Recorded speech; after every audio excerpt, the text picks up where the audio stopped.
Welcome to WYCD Wicked, that stands for What You Can Do. And this weekend, we are doing a marathon of the Project 2025 training vidges.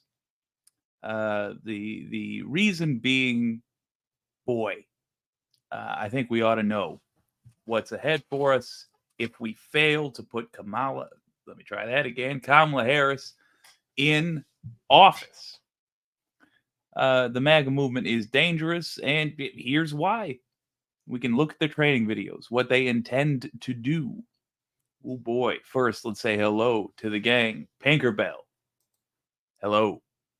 Anti-corporatist, what's up yourself? And thank you for asking that to public utility.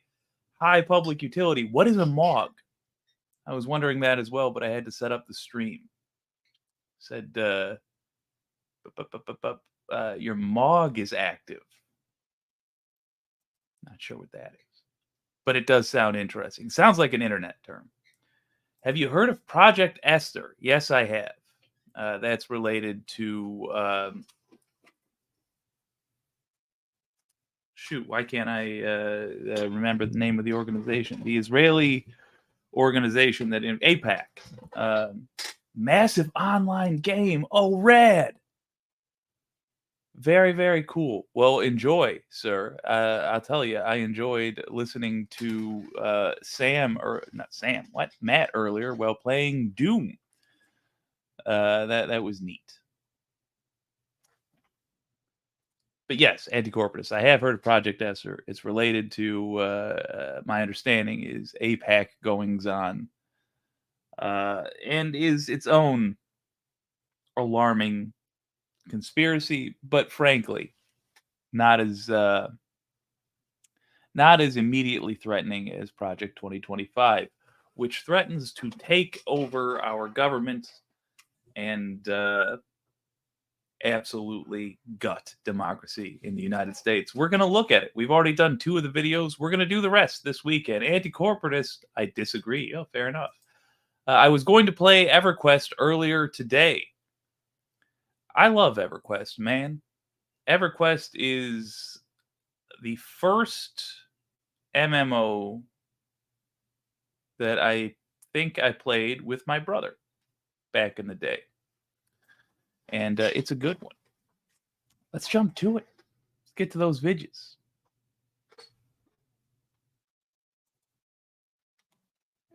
This is video number 3, working with Congress. This is how the horrible folks, you know what, I tried to make that bigger and I regret it.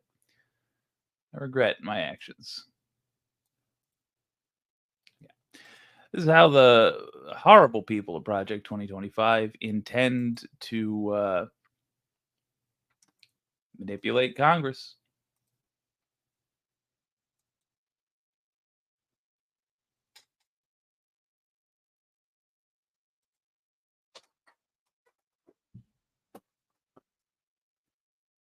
Of Government Relations. Here we go. Okay. Hi, my name's Hugh Fike. I'm the current Director of Government Relations at the Conservative Partnership Institute, and I worked in the Office of Management and Budget and the Executive Office of the President doing legislative affairs on the House side, and I'm joined. Let me retract my earlier statement then. I do not know what Project Esther is. Anti-corporatist says Project Esther is about Trump's Justice Department declaring people who are pro-Palestinian to be giving aid and comfort to terrorists. Look, that is a good way to encapsulate what is on the line here. And it has to be either or. It can't just be another case of we survive and let them take another pass at this in 4 years. One of these factions has to go to prison. Either us or them. Because they've made it clear they're going to try to take away. They have tried to take away our freedom. They tried to take away our democracy in 2020. They're going to try again this year. They've made that clear. There has to be punishment for this.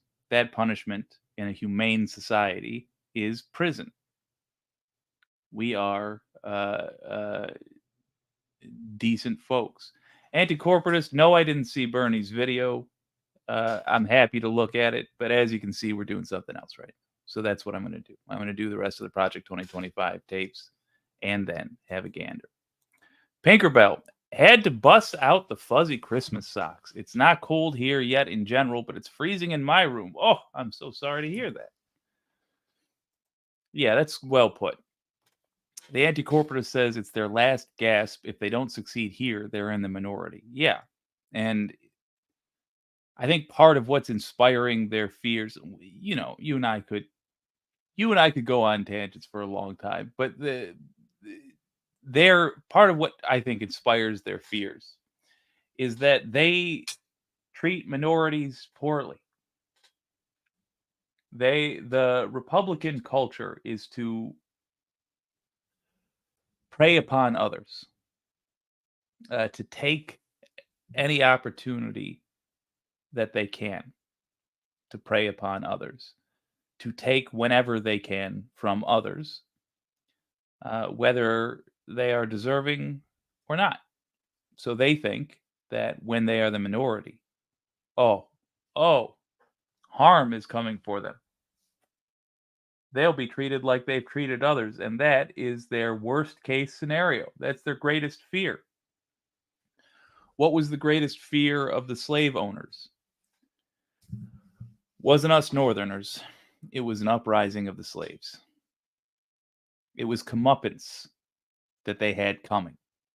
Why is Haiti still a target of ridicule amongst that foul culture? Because it's the only successful slave uprising. I'm ready to watch. Well, then let's get to it. Project 2025, Training Tape 3. Joined by my friend and former colleague, James Braid. Hi, I'm James. I've worked in various senior roles on Capitol Hill. I worked with Hugh in the administration and legislative affairs at the Office of Management and Budget, specifically handling appropriations. Currently, I serve as the legislative director for Senator J.D. Vance. And we're here to talk about... These were filmed before Vance was the vice president. You should know that. Trump had said before he selected J.D. Vance as his VP, Trump had said, I got nothing to do with this stuff. Even though his own people make up Project 2025, even though that guy right there, J.D. Vance's aide. Or congressional relations with the administration. Essentially, it's going to be a legislative affairs 101. In the eyes of many in the world, this every 4-year ceremony we accept as normal is nothing less than a miracle. For America. It felt appropriate given the topic matter.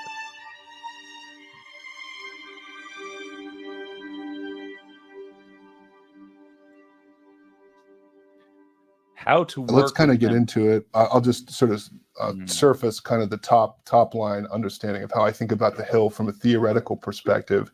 The Hill is a mechanism for information processing. So, by the way, there's two ways to listen to this. Number one is for the voter who was unaware, who ought to be informed.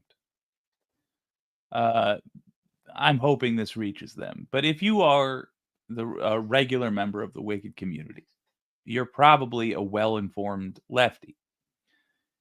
Here's what I would recommend you do when you're listening to this. Keep your ears open for ways in which we can learn from this. Ways in which we can learn new tactics for making government go the way we want to go. We can't do everything they plan to do. In fact, we can't do most of the stuff they plan to do because they are immoral people and we are not.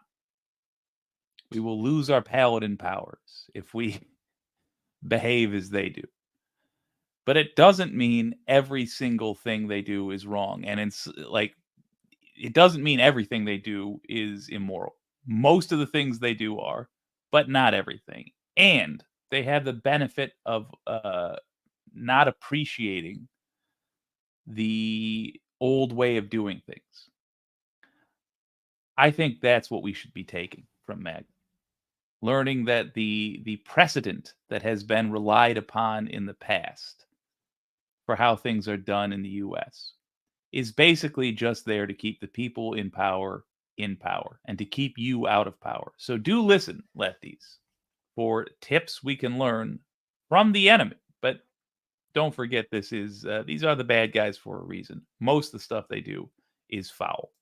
We have all these preferences, all these different issues, all these different policies that are happening in the United States. And how do we make them into a coherent legal document that actually can maybe do some good for the people of the United States? Well, we have this huge machinery called Capitol Hill, which is, includes the procedure, right? You might think of that as the software by which the computer runs. You might think of members of Congress as the individual decision-making nodes. What we do in the executive branch and legislative affairs is serve as the surface area between the decision makers in the executive branch and the decision makers in Congress in hopes of pushing information and persuasive policies out there so that we can influence the operation of that machine. And that's what we're going to talk about today, some of the basic strategies that we need to pursue in order to ensure that the president's agenda is considered as favorably as humanly possible on Capitol Hill. Yeah, I think about it, if you get into a legislative affairs job, that you basically have three marching orders. One, you got to have staff relationships. Two, you got to have good principal relationships. And three, you ultimately need to know what the issues that the members care about.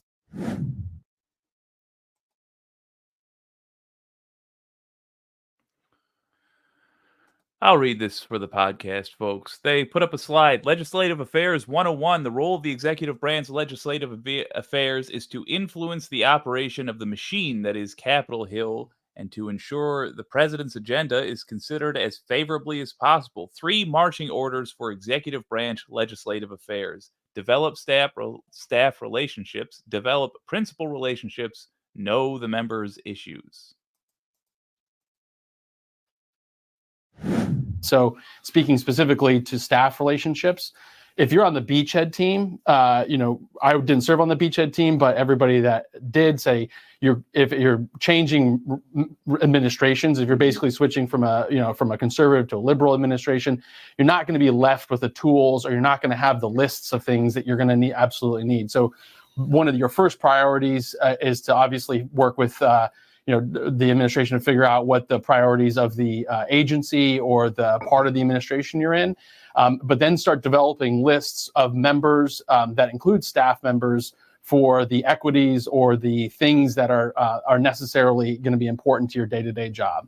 And so what you want to do is immediately start creating lists of the committees on Capitol Hill, both on the House and the Senate, that are going to be important for direct legislative jurisdiction over your agency's areas. Then you need to start doing individual meetings with them, putting a face to a name. That's really important. And then you need to make sure you have the right contact information. These are sometimes very quick moving decisions, and they are quick moving in that you need to be able to directly communicate with those people, not just via email, but be able to pick up the phone and call people, because things move very quickly. And in the administration, I found that you don't always have the most amount of time to be able to prep or give members or their staff heads up, but you need to do that right after the thing is announced. So that's staff relationships. Talk to me a little bit about what it means to have good principal member relationships, and that you are directly engaging with the members that are either on the committee or important to your principal. One of the things I would say that is a little bit of a surprise, I think, to people who encounter Congress for the first time, is that each individual Hill office is a small business unto itself. They have different cultures, they have different relationships between staff, and they have different decision-making structures. And those structures are entirely idiosyncratic. You can probably take a guess that the chief of staff is going to be an important decision maker, but often, a legislative assistant might be the key decision-making person in the area that you're looking to work on, right? Worth noting ourselves, in the coming years, assuming that we make it through this election with a democracy, which these people directly threaten, we're going to be faced with the task of reshaping the I was going to say the Democratic Party, but really we're going to be tasked with reshaping the progressive wing of U.S. politics. Part of doing that is going to be converting a lot of people over, getting people to support the same bills we do. This is a good way to do it because each of you, I'm going to ask to be in charge of your own representatives. Contact them frequently enough that you know who answers the phone. You know who answers the emails. Because once you have that, you're going to know, you're going to have a better idea, I suppose, of how to actually reach the people who cast the votes. And so I think to your point about we come in and we don't have the infrastructure built and we're not going to get the infrastructure. And we have to build the infrastructure on the fly. I think the absolute core aspect of that infrastructure is segmentation.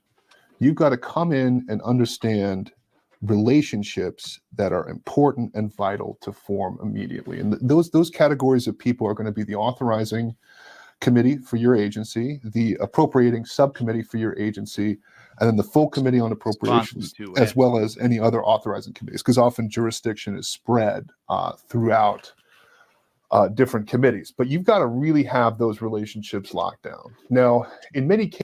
Side note, I went to the Trump rally earlier. I just wanted to go look at the animals. I had to see for myself that fellow Michiganders actually supported this clown. And I was deeply, deeply disappointed to see it was true. Yeah, there was folks there. They are a tremendous shame. The existence of any Trump voters from my state. And I apologize for that. I don't know what I could have done in my time, in my lifetime, leading up till now, to make sure there were no Trump voters, to make sure nobody in my state was that gullible. But whatever it is, I failed to do it, and I am sorry. Cases when you're a legislative affairs person, you might actually have a direct relationship with the principal, but your principal, your cabinet secretary, your undersecretary is also a really big guy. And those are the kind of people that members want to get to know. Members want to have that relationship. And I think you hit on such a great point about these relationships. First of all, like, I think we overestimate and we think of lobbying as this kind of super complicated thing where you have to be chummy and have drinks with people and like be best friends with congressional staff in order to achieve stuff. Actually, in order to get most of the benefit out of a relationship, you just need to know that person. You just need to have that introductory meeting. You need to have an introductory meeting without an ask. So it's just like, hey, I'm James, I'm Hugh, this is what we do if I'm ever messing your stuff up, and then get that cell phone number. I think what the point you made is so important. A lot of times we're dealing with a huge aperture policy. We don't have time to monitor every piece of political development throughout that legislative process. So sometimes you end up jammed. And that's when your cell phone number and your introductory meeting pay dividends, because you can have that frictionless conversation with the decision maker that you need. And so that's really, really key, is just segment and then get yourself in the door face to face with these guys. Make sure they have your cell and you have their cell. Absolutely critical. And really, that's a lot of it. Once you're there, that's when you can think about strategy. That's when you can think about all these different things. But that basic introduction is really the foundation of how we approach things. And I would also maintain your record keeping, right? I think it's really important to come in with a robust understanding of what we're trying to do, what you have done for a particular decision maker and what you want to do, as well as different interactions, different asks that they have. Like that record keeping is really going to stand you in good stead, because what it serves as is so far I don't have criticism. In the first two videos we watched, Lord knows I had plenty, but this is solid advice for how to get familiar with powerful people. And I like, for us, that he stressed, just get the phone number and know what you want to ask for when the time comes. Fair enough. Which means, mercifully, we can basis of strategy, right? Speed it up a little bit. We do the basics, we get in the door, we talk to these people, whatever, then we build strategy, right? And so you want to talk a little bit about how you think about, so we talked a little bit about staff relationships, maybe how you think about, once we have kind of the basic relational sort of architecture of our particular position, it could be the Commerce Department, the EPA, How do we proceed then in the generation of kind of a legislative strategy based on those relationships? Staff relations. Know what House and Senate committees have direct legislative jurisdiction over your agency's policy areas. Make a list. Take the time to set up introductory meetings with committee staff and personal office staff. During these meetings, make sure you have their correct contact information, especially a phone number. Maintain your records. Keep a record of what you have done for a member, the different asks they have, etc. This will serve as the basis for building a legislative strategy. Fair enough. Yeah, no matter what agency or sub-agency or what part of the administration is, if you have an adversarial Congress, you can almost assure that your boss at some point is going to get brought before the committee. So you want to be able to delineate what members your boss need to meet with ahead of those committee hearings or ahead of those questions, so that you're able to, one, make sure that favorable questions are asked, and two, potentially head off any questions that might be hard for your boss to answer or for the administration to navigate. And I think having that member-to-member or principal-to-principal relationship is going to be really important to make sure that they. Nadia, didn't we fight? Wait, rather to rescue Franco and Antonio de Oliveira Salazar. Oh, enjoying civil wars in Italy. Yeah, well, we fought Mussolini, though. I mean, we were fighting the Axis, I thought. But fair enough. I will pay better attention. Know that it's not just the administration's goals to help advance what's going on the Hill, but it's also the members' direct interest, that there are a lot of things in their district or in their state that are really important in that agency. And so being able to help them advance their priorities is something that they want. And they want to have a closeness with the administration in a way that shows that they're doing work, that they're able to accomplish things, but ultimately that they're able to tackle some of the things that might be important for their district or state. Well, since you brought it up, let's talk hearing preparation just a little bit briefly. I think that's a core aspect of some of, some agencies have a pretty heavy hearing tempo, others don't. What are some of the key elements? You've done this with a number of different administration officials, murder boards, the rhythm of a hearing. How do you think about maybe setting that up? Yeah, so you'll want to make sure that you have a bead on who your opponents in Congress might be. So those are going to be people probably who don't share the administration's values or your boss's values. Now understand the context of what they're talking about here. When they say, how do you prepare for this? They're talking about how do you get Trey Gowdy to speak on behalf of the gun makers who are ensuring that school children are massacred in proper American numbers by the dozen. How do you prepare to do a political hit job against the president's son? How do you try to make a stolen laptop that a Republican stole from an American citizen into a scandal that affects the president of the United States? How do you do these things? Understand that's what they're trying to get a whole new generation of scum prepared to do. And get a sense for what they've asked in the past of these types of hearings, because they're going to come at you with things that they're going to be totally new to you, like facts. They're going to attack you with facts, and you've got to be prepared to really just filibuster as long as you can until people don't remember what the question you were asked was or what fact was presented. A lot of these hearings happen, administration year to year, so you get a pretty good sense of what they might ask. So you do a little opposition research, but then you want to set up, a murder board. So basically, make sure that your principal is as prepared for the hearing or prepared for an interview as possible. So you're creating basically a list of charges and responses based off of those, off your opposition research. So then you want to work with your allies on the committee or allies in the Congress on saying, these are the things that we are likely to be asked. These might be good follow-up questions to ask. But also, if I get jammed on a question, give me some time, rehabilitate the witness, give me some time to respond that isn't directly going to suck up a question from you. So, in other words, prepare to help me out. We're staging a play for the American people. We're not interested in getting the truth. So, if I need time to think of a creative lie, be prepared. And then ultimately, it looks like maybe doing meetings beforehand. So bringing people into the room, saying, here's where we're at, and getting actual answers to their questions about what they may have so they're able to better understand the subject matter. And I think that's a really important point, the rhythm of the hearing, right? I mean, I haven't testified in front of Congress. I don't know if you have. I don't think you have. But like, there's a fundamental difference between getting beat down for 5 minutes. I appreciate that this is actually a pretty good strategy for us to learn, but it's irrelevant right now. We're jumping ahead to know the members. I want to hear, I want to present to you the scary stuff about Project 2025, because it's stuff you ought to know.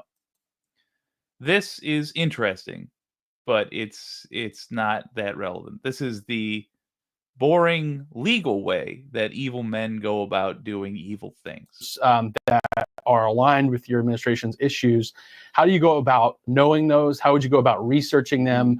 Obviously, there's a congressional track record if they've been in Congress. Sure. There's not a track record if they've not been in Congress. So how do you be able to identify those issues so that, if your agency or your sub-agency or whatever part of the administration is does something in that member's kind of interest area, that you're able to to push it to them and have them echo and support and come out and endorse what you've done. So this is this notion of issue uptake, which is such an important issue. And it really is one of the trickier aspects of legislative affairs, which is we are trying to find what in a former life you and I would call a champion, right? We're trying to find a champion who is not merely going to support an administration policy when he has a decision point directly in front of him, but to actually advocate and advance that administration priority.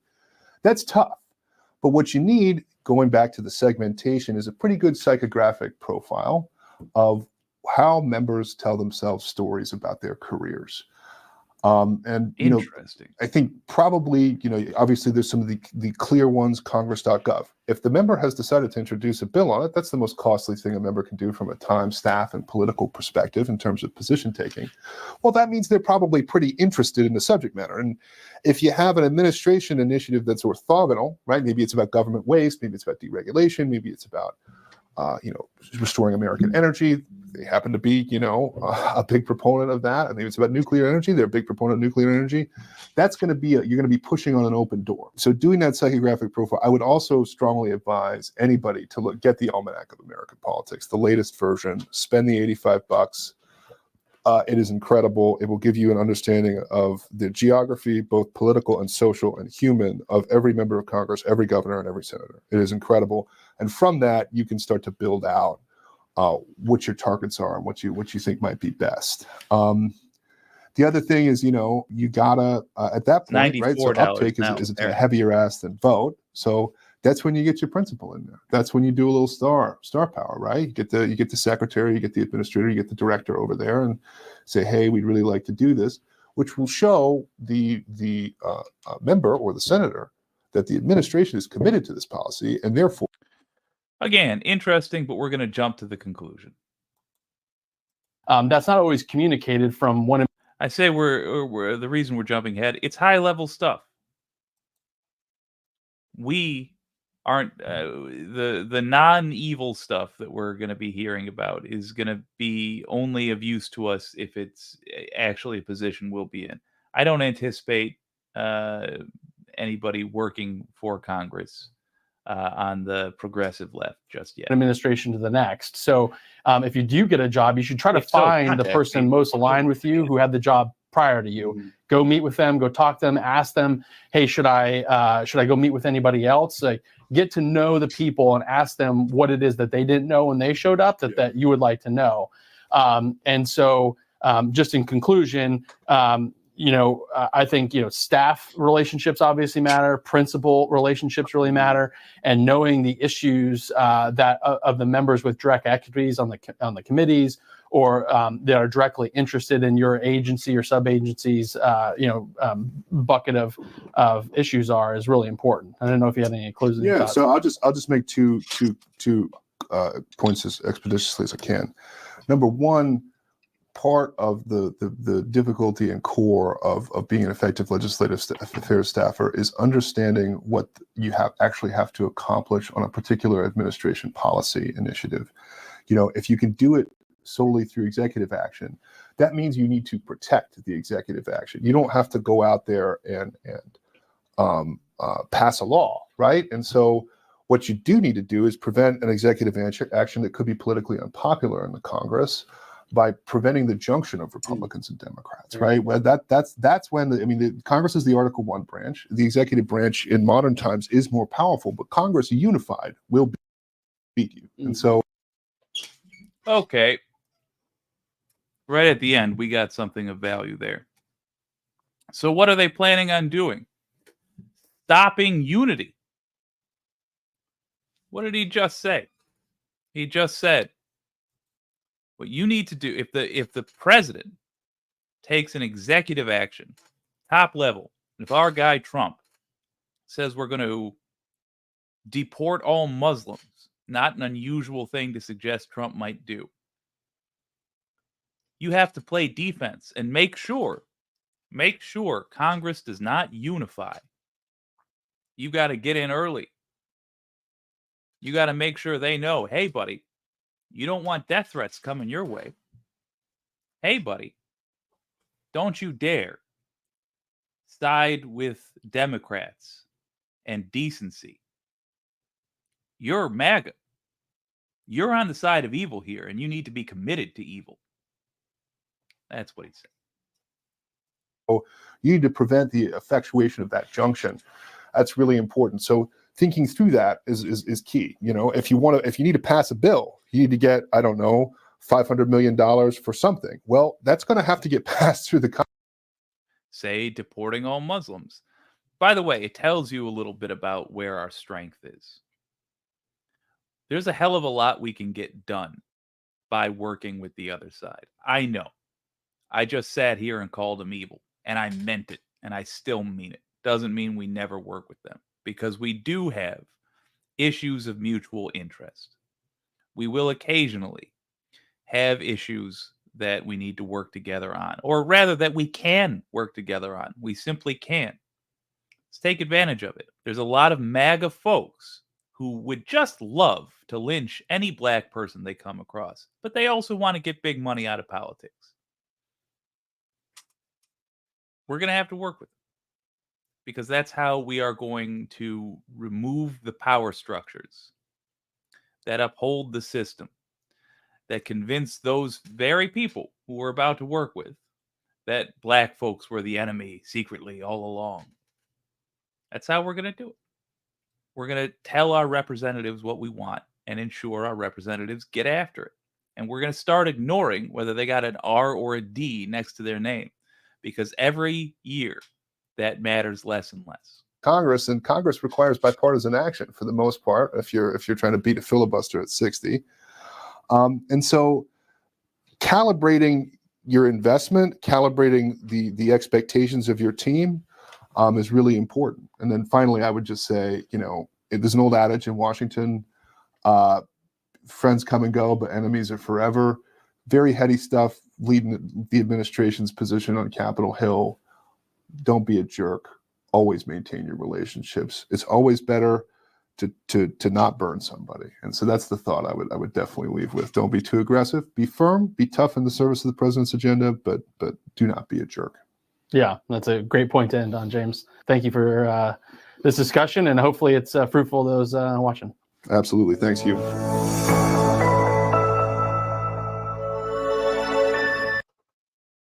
Nadia, my new nickname for you is New York City. I like that. Next video, working with the media. this is going to be extraordinarily useful for us to listen to because, my God. Hi, I'm Alexei Walsherness. Oh, we're going to talk about this prick in a moment. My God, who does a better job of manipulating the media than the Republican Party? Just so you know, this guy right here is a Catholic priest who has worked for the government, as you can see. He also enjoys going to pride parades and harassing folks. He likes telling people they're going to hell. He is a hate preacher. He's a sincerely vile human being, and his association with Project 2025 should be a concern. He's going to sound real polite. He's going to sound real decent. He is not. During the Trump administration, I served as the Assistant Secretary for Public Affairs at the Department of Homeland Security, and I was also a spokesman at the Department of Justice. Previous to that, I worked on Capitol Hill at the Republican Study Committee.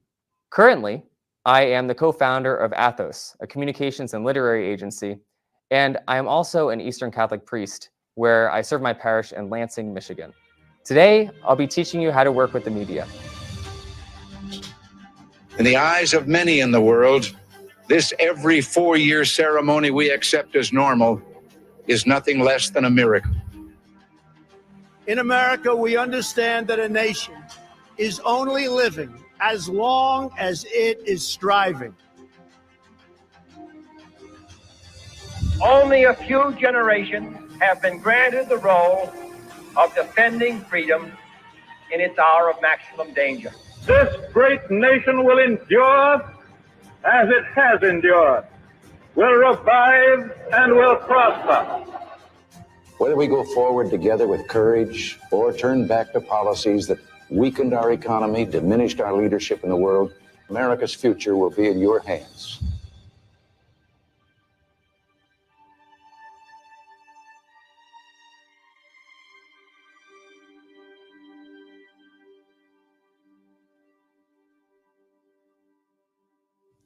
I hope some of my experience can be helpful to you, as I could teach you some of the tricks of the trade and some of the pitfalls that many people fall into in these positions. But also, hopefully I can give you a framework so that as you prepare to enter into an administration, there's some work you can do now so that when the time comes, you'll be able to serve the American people faithfully. The first place to start is having some sort of self-ownership. We've seen this time and time again. Hey, real quick. This is the kind of stuff he enjoys doing. He reposts this scumbag.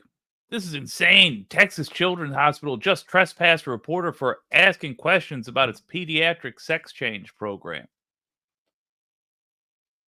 I have not listened. General Paxton. Let's find out. Into the Medicaid fraud allegations. Okay. I wouldn't have that answer, and so you'd have to go through the proper... Let's see the very sane thing. How you doing? Pleasure to meet you. I don't know your name. You know my name. Yes, sure do. Would you mind stop recording for us? No. Okay. Well, no problem. Well, Would you like my business card? No, I already have it. Thank you. Okay. Though. Just trying to determine what your business is here today. I wanted to know if Mr. Wallace wanted to comment hospital on this investigation by Attorney General Paxton into the Medicaid fraud allegations. Okay. I wouldn't have that answer, and so you'd have to go through the proper channels to determine that. But what I am going to do is we're going to go inside for just a brief moment, do some paperwork, and then we can determine the next steps, okay? Got it. I'm sorry, who's doing paperwork? I am, sir. Okay. All righty. Great, thank you. Wonderful. But am I being arrested? No, you're being warned and not... Police then. Right here, matter of fact. Pleasure to meet you, As sir. well. Houston Police, how you doing? Am I being arrested? No, you're being warned and not come back on the property. I see. Why am I being warned? What have I done? Sir. Well, it's a children's hospital, and you're asking about a general and an accusation by Paxton, the Texas Attorney Amber General. Jacques, Yes. you're the manager of security services. I just wanted to know if Mr. good. Wallace wanted to comment sure on the these whole serious world allegations knows their into name. Medicaid fraud. I understand. We can All go under his inside, watch. and like as I mentioned before, I don't have an answer related to that. Again, is a children's hospital. This one, my only point is this is what these folks get up to. They harass healers. They harass, they allow children to be shot to death so that they can play Rambo on the weekends with their toys. They're professional and amateur botherers. Let's go back to the professional. Here's Alexei, whatever the fuck, telling you how to manipulate the media. That's the kind of media he likes.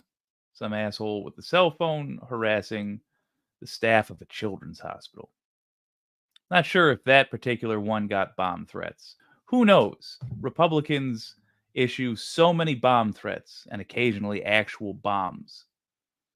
Children's hospitals, abortion clinics, really anywhere they see humans trying to help each other out, trying to make the world a better place. So who knows? During Republican and conservative administrations, where you have staff who come in, particularly in the communication space, and they don't quite have the self-ownership, or they have some sort of inferiority complex where they crave approval from the media for doing their job, particularly from media that is hostile to them or doesn't support the president's agenda. And you'll notice time and time again, for those staffers who go in, they frankly embarrass themselves because they're craving that approval. So going into a conservative administration, it's always a good time to take stock into what you are getting into. The first thing is, are you getting into it because you're looking to build your public profile or to set yourself up for a great career after the fact? If you are going into a conservative administration, odds are that that will not happen. It is simply the nature of the politics. If you're going into a liberal administration, after you finish, there's the big payouts, the Fortune 500 company jobs. So first of all, he's lying to the foot soldiers here. There is not big payouts coming for people that work in a conservative, in a liberal administration. If anything, the reverse would be closer to the truth. But the truth is, nobody's going to give a fuck about low-level people. They just aren't. But isn't it telling that he feels the need to address these people, to address the henchmen and say, hey, you got to hate on other people for love of the game. You really need to be elevated by one of your evil overlords to like a leader of henchmen before you can really consider starting a hate podcast where you try to get people to bash, gay kids or whatever. It's so telling about these people. And since this came out, I'll point to Tina Peters, who was called out by the judge in her sentencing. Tina Peters was a county clerk who tried to interfere with the election. She violated election security to send Mike Lindell, aka a private businessman, voter information. Well, the judge, during her sentencing, gave her 9 years and said that part of it was how obnoxiously she pursued fame. Because these people know what's up. They know what they're doing. They know what this game is. And it is just that, a game. So he's saying, you're going to have to temper your expectations of fame. You're here just to do the evil work. You're here to really ruin lives. And the payout, that might come later. The big lobbying jobs, the big spokesperson jobs, that frankly doesn't exist for a lot of those who work in a conservative administration. And the reason I bring this up is because oftentimes when communications and working with the media goes wrong, it's because folks are trying to audition for those jobs throughout their entire tenure. Which brings me to one of my important points, which is you're entering into public service. So the nature of public service is you're there to serve the American public. You're there to serve the president, which they elected. Just the white ones, though. Done right, you give more than you get back. So the whole mentality of you're going in to advance your career, to make a name for yourself, or to find some promising, lucrative job after the fact, it's very misguided, but also it's very transparent, and you can tell that's what people are in it for. If you give that up and you're willing to go in to genuinely serve the public, not advance your own interest, and realize that done right, odds are you're going to not have the best job prospects if working in a Republican administration. You're already going to be better off, because every time you talk with the media, you're going to be dedicated to the important things. What is my... Done right, you will be unhireable. If you do this job that we're suggesting you do correctly, no one's going to want to touch you. We're going to need some real outright bigotry out of you. We're really going to need you to dig in and ruin your reputation. People in your neighborhood won't want to look at you. They'll hang their heads in shame when you walk by. Shame that they live by you because of the horrible things you said and did in the name of MAGA. Yeah, this is an enlightening tape, enlightening training video. My job in disseminating information to the public. You're not going to be seeking their approval, and you're going to be focused on implementing the president's agenda, and you're going to also keep touch with the American people. Oftentimes when you're communicating with the public, you can feel this pressure from legacy mainstream liberal media outlets to tell them what they want to hear rather than what the people elected for the president to enact. Look, there's something else important to understand here. They're not just trying to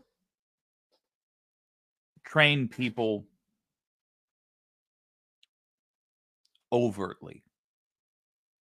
They're also trying to brace their henchmen for ignoring reality.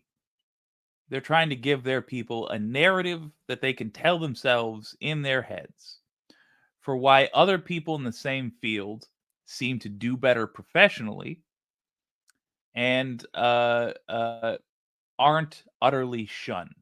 It's not unlike what happens with the Republican voter. The Republican voter is fed constant lies about us, how we behave, and how we're treated. The things they say generally are only true of me. The rest of you are decent people.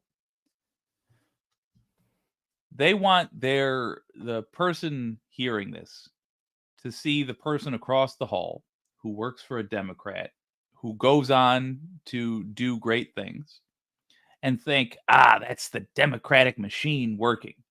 That's evil, liberal politics. Of course, they got promoted. They said the right things. They weren't denying opportunities to black kids in the name of America, like true patriots.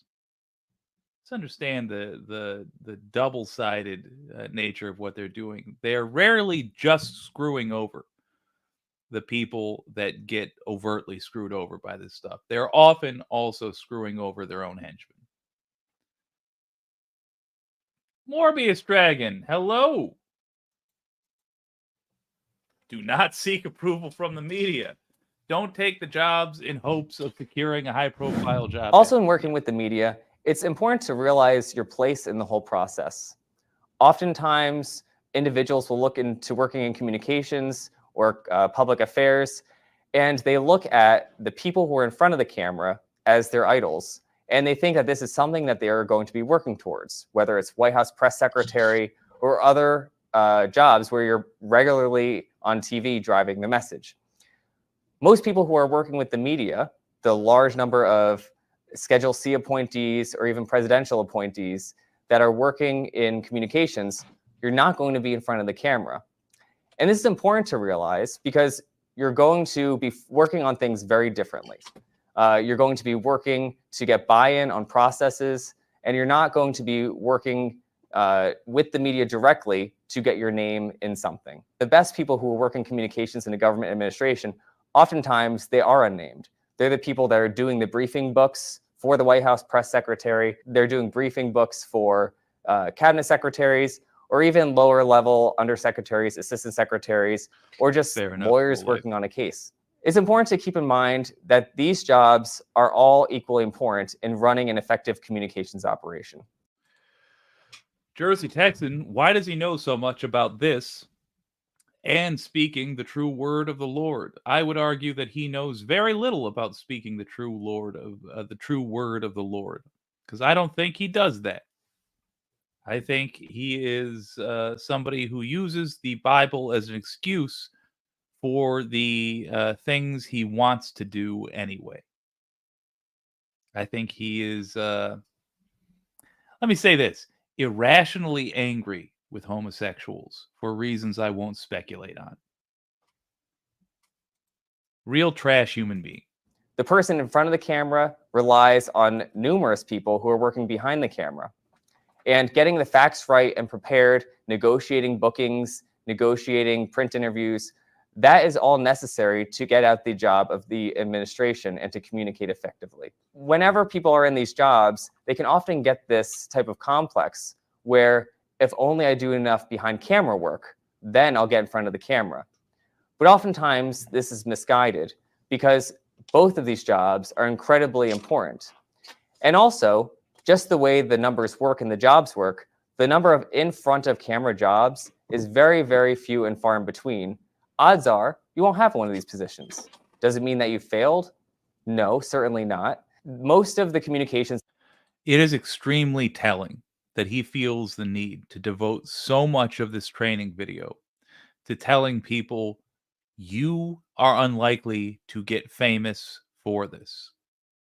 Because these people's understanding of this world comes from seeing a series of people making their money off this hustle, off this scam. And they're thinking, oh, they're inviting me to be part of the scam. Maybe I can be rich and famous too. Where it doesn't start is an interest in making people's lives better. And at no point does it wind up there, because that is not what this group is about. They are about seizing control of the United States government for a theocratic fascist regime. If those words are too $10 for you, which they are for me, let me put it like this. One guy leading a cult of personality wants to take control of what all generations of Americans have worked to build. He wants to turn America into his personal toy. And there's a group of people who are willing to help him do that, so long as they get to be cruel. Because that's all they have in their life. Trump and his ilk have left them with nothing. Nothing. Except sadism. So he offers them a chance to be cruel. You can taste a little bit of the power as long as you give all the rest to him. This actually happens behind the scenes. And as long as you understand that, that's going to set you up for good professional development, but also it will help you do your job better so that you're not trying to do another job, but you're trying to do the job that is in front of you. On the matter of your mentality and personal development, it is also very important to keep in mind your credibility. When you're in an administration, oftentimes you can be tempted with fudging some numbers or getting into a political tit for tat or getting into some sort of fight with the media. But it's important to keep in mind that your credibility is very, very important. That is one thing that you go into an administration with that you really need to leave with in order to effectively do your job. Once you no longer become credible, then you frankly can't do your job. One way to do that is simply doing your homework. Often, absolutely amazing that he feels the need to say, hey, don't lie. I know you. I know who we're hiring. You can't just lie. These people are actually going to check your facts. And when you liars lie, you're going to embarrass us. So do your homework and come up with plausible lies. Sometimes people in the communications and media industry,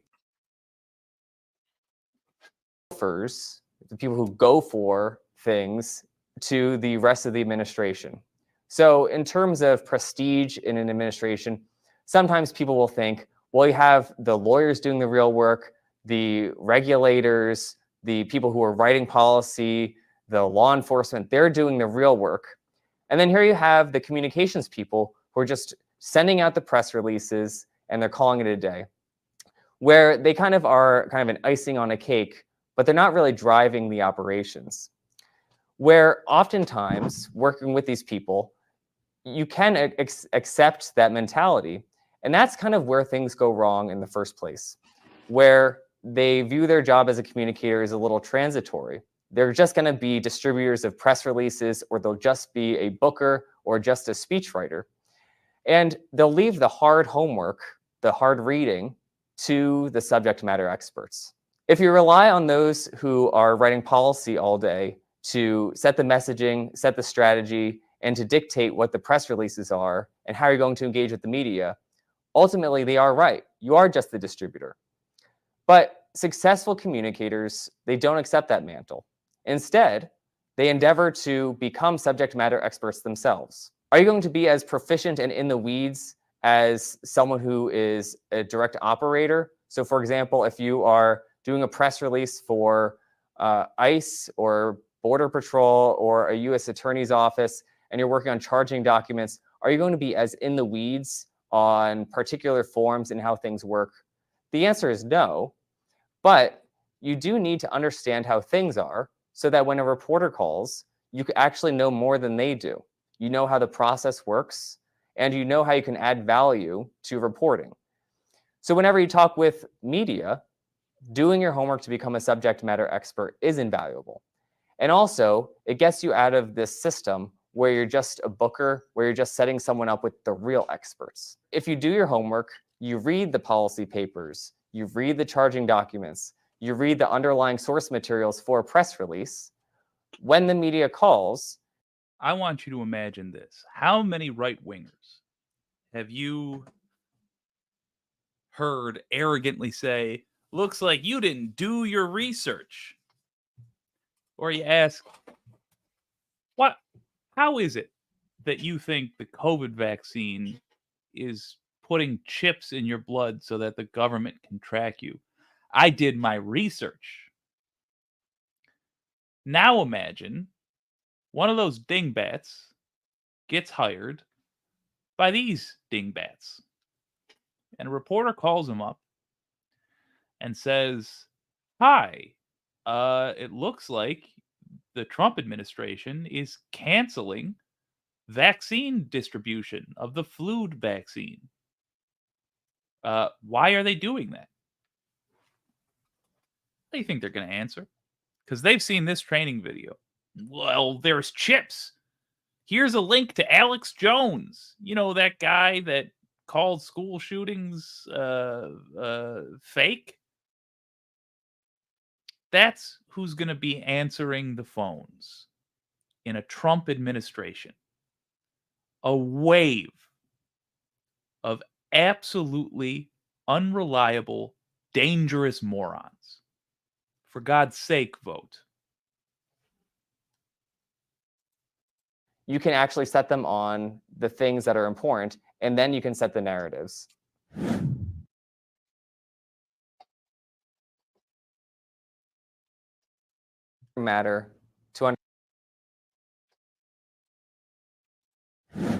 Another important matter to understand is your duties as a political appointee. Whenever you're in a position like this, you are in a position of the public trust, where you work on behalf of the American people, and you also have another job to implement the agenda of the president who is elected. Oftentimes, when people are in these positions, they'll talk about political appointees almost as they're ruining a system that's working effectively without them. But actually, the opposite is true. Without political appointees, the government has no real way to implement the will of the president. That is a bureaucracy who is running things rather than the president himself. So when you're in these positions, you do have certain duties that you should be fulfilling. The first is communicating effectively regular government functions. There is the functions of the government that happen with or without political appointees, whether it's law enforcement, whether it's regulatory enforcement, and simply informing the public of what we think of as these routine things is one of our duties as a communicator. Thank you for when you hitting work that with the media. The second is, how are you implementing the agenda of the president? And this, simply put, is what makes us a republic, where the people have a government that works for them. And at this point, largely, it is consisting of career bureaucrats. And the way that we're actually a republic is the American people empower certain individuals to control this government. The career officials are there to arguably keep the regular functioning parts of the government running. But the political appointees are there to be the direct will of the people in implementing the president's agenda. And when you are in these positions, particularly when you're communicating with the media, it is important to let them know this thing that you elected the president to do, they are doing it. When you are in these positions, you're going to get pressure. I want to bring your minds back to what Trump has just said. The enemy within. We might have to use the National Guard or even the military to deal with the enemy within. It's important to let the media know that you're enacting the will of the people through the president. Don't put the student in charge. From officials, whether they're in the media or whether they're career officials, that, oh, you can't do that. That's too political. I'm not talking about vote getting where, oh, you're doing this action and you're directly saying, vote for this candidate. But oftentimes they have trouble discerning the line where, oh, the president campaigned on doing this thing. And therefore, if he talks about it, or you as a political appointee are talking about how the president promised this and he's fulfilling it, all of a sudden it's political and you cannot do it. But rather, you have to have the framework where this is what real government looks like. This is what a republic looks like, where if the president campaigned on something and the American people voted for that to be implemented, and you can't talk about it, we cease to be a republic. So nevertheless, during your service, if you are in one of these positions, you're probably going to be faced with some pressure where we can't get into this issue because it's too political. As long as you're not talking about vote getting, odds are it's fine. One anecdote on this. In the Department of the Interior, during the Trump administration, the digital team, where they created digital content for the secretary and the cabinet agency, they were told that their content was too political and that they had to have a career lawyer sign off on all their content before it was ever posted. This eventually led to a system which was accepted where political individuals would take content that they were talking about how they're implementing the president's agenda, and then they had career bureaucrats who were unelected and unaccountable to the American public, then say this content is or is not acceptable to communicate to the American public. So, for example, they were saying things like global warming isn't real, even though it is. They were, in fairness, following the orders of the Trump administration. It's just that those orders were to lie. This guy is saying, look, a big problem we had in the past is that, all these henchmen were so blatantly lying. We're abusing their positions of trust so horribly that the government insisted they run their press releases through lawyers first. And then these lawyers, that's who he's calling career bureaucrats. These lawyers were saying, no, you cannot say this, this, and this, because it's blatantly and obviously untrue. Ah, says the training tape. No longer will we be doing that. Now, when the president says to lie to the American people, you're just going to lie. When we say this is a fascist that's trying to take over our country, this is a big part of what we mean. The complaints he has here are against the reaction to how immoral and how unethical they had been previously. They're saying we can't get caught up again in things like the well-being of Americans. That's out the window now. This is Project 2025. You exist to enact the will of a dictator. So when it is dictated, you will do it. Never, never question mein Führer. It's scary stuff, man. So if you're ever in one of these positions, I recommend, number one, you have the best framework and mentality for what your value add is to constitutional government, but also understand that is not normal. You should be talking with lawyers, particularly politically appointed lawyers, and ask them, is this legal? There's also situations which are illegal where political individuals will be reporting to career officials, and that is not supposed to be happening. If you ever find yourself in one of these positions, you should be speaking with the general counsel at your agency or other lawyers, because this cuts directly against constitutional Republican government.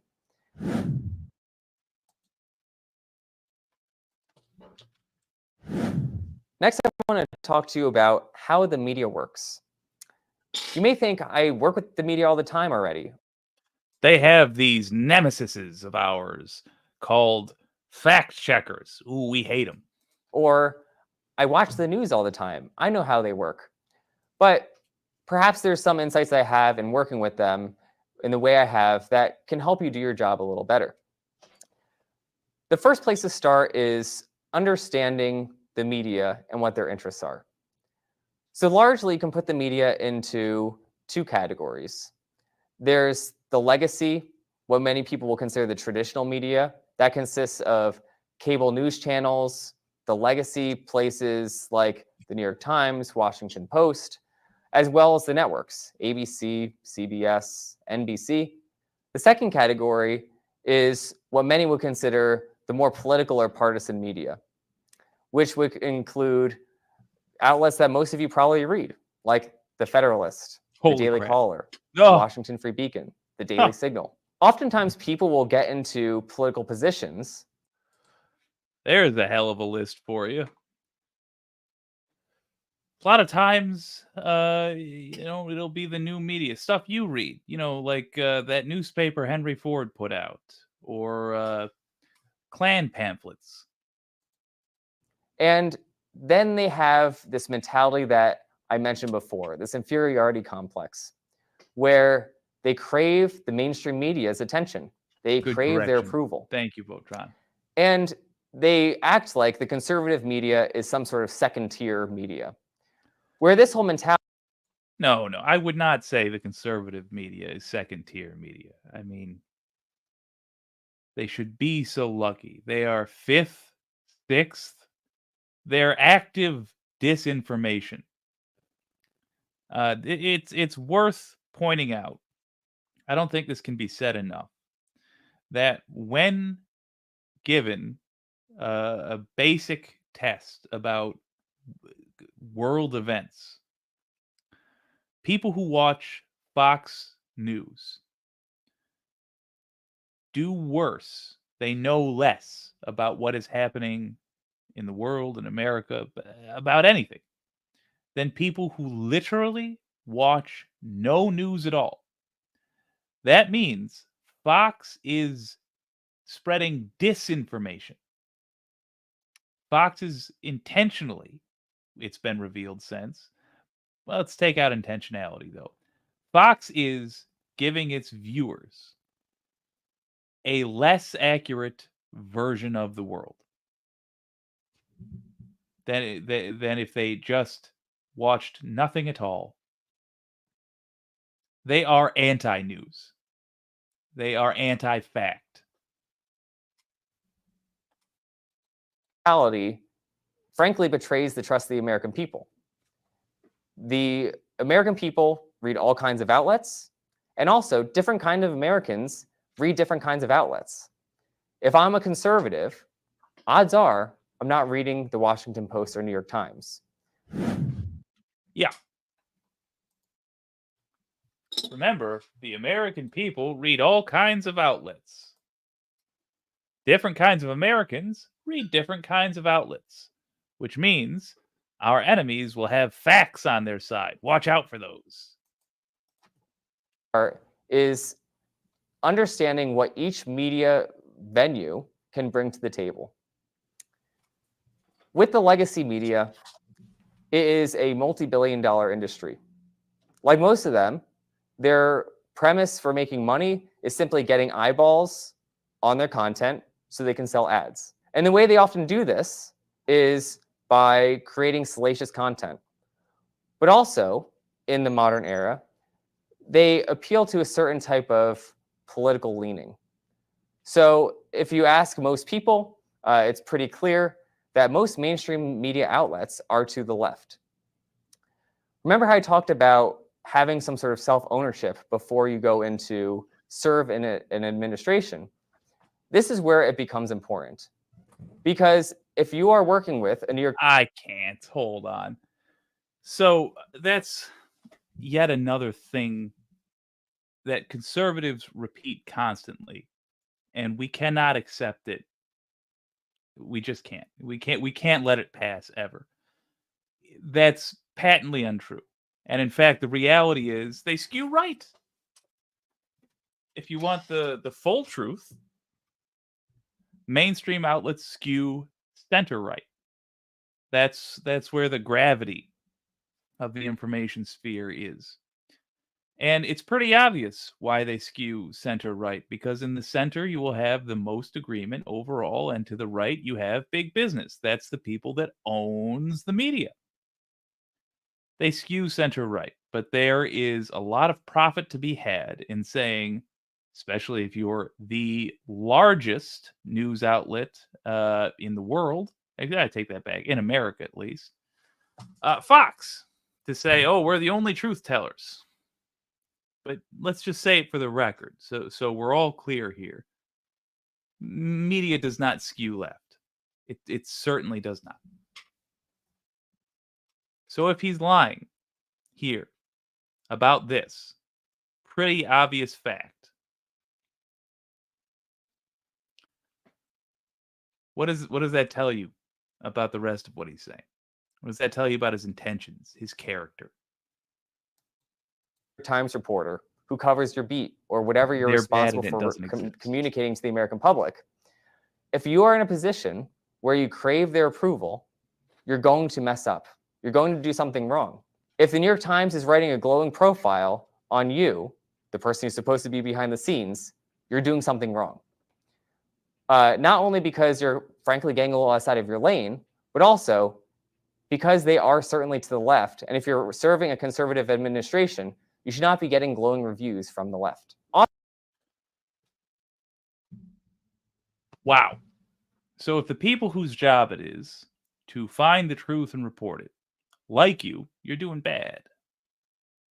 This person is saying these center-right folks are too left for us, and you're doing your job badly if they like you. This is the training that they're giving several thousand would-be appointees. Do not let Trump get into power. Oftentimes, people will satisfy trying to build relationships with these legacy outlets, and they will try to get their approval by leaking. Most of the time, if you're a reporter at the New York Times or Washington Post, they want leaks. That's how they drive that salacious news that gets clicks. I can guarantee you they are not working with you if you're in a conservative administration to implement the president's agenda. Actually, to the contrary, they want leaks to stymie any type of conservative administration agenda. So this is important to keep in mind, because whenever you're in a position of trust for the public, there are these many opportunities to leak information to the press, where almost every time It is not in your interest. But the thing that they always try to dangle from. Now, I got to talk about this. So, Votron says that he and his Sunbot were watching Sam Cedar and Tim Pool debating earlier today. Behind Tim Pool are 3 shelves of Magic cards. The 4 cards on the middle shelf are banned because they are racially insensitive. The one all the way to the right is called Invoke Prejudice. The art is by a neo-Nazi. Jesus. So that's a actual real-world villain, and shows pointy hooded demon executioners. Look it up. Tim is evil values signaling. Yeah. I mean, that's basically the game. If you're an undecided voter, let's just be real for a second. You know who these people are. I know you don't know all the details. If you're an undecided voter, you don't follow this stuff regularly. Fair enough, but you get generally what they're about. And we find this stuff with Tim Pool and all these other clowns constantly. And Tim will say, when inevitably that becomes a story and people talk about it, Tim will say, oh, well, I was making a point about freedom of speech. And eventually, because there's other atrocities happening in the world, the story will go away. And then we'll find something else. There'll be another little wink to Nazis. There will be another and another and another. And eventually, we simply have to demand that the world audience acknowledge the patterns we're seeing. Acknowledge the fact that the racists vote for one party and not the other. The villains, the known villains of the world, like the far right, like authoritarians, and hate the left. Why is that? Why do you reckon that is? Now, we have the reverse exorcist over here talking about how Trump appointees should be hated by the media or they're not doing their jobs right. In an earlier video, we had people talking about pushing things through quickly so that people don't have time to respond, because not every policy that they have is going to be liked. In other words, bending the rules to get around, a fair due process. At some point, you just have to be honest about what we're seeing.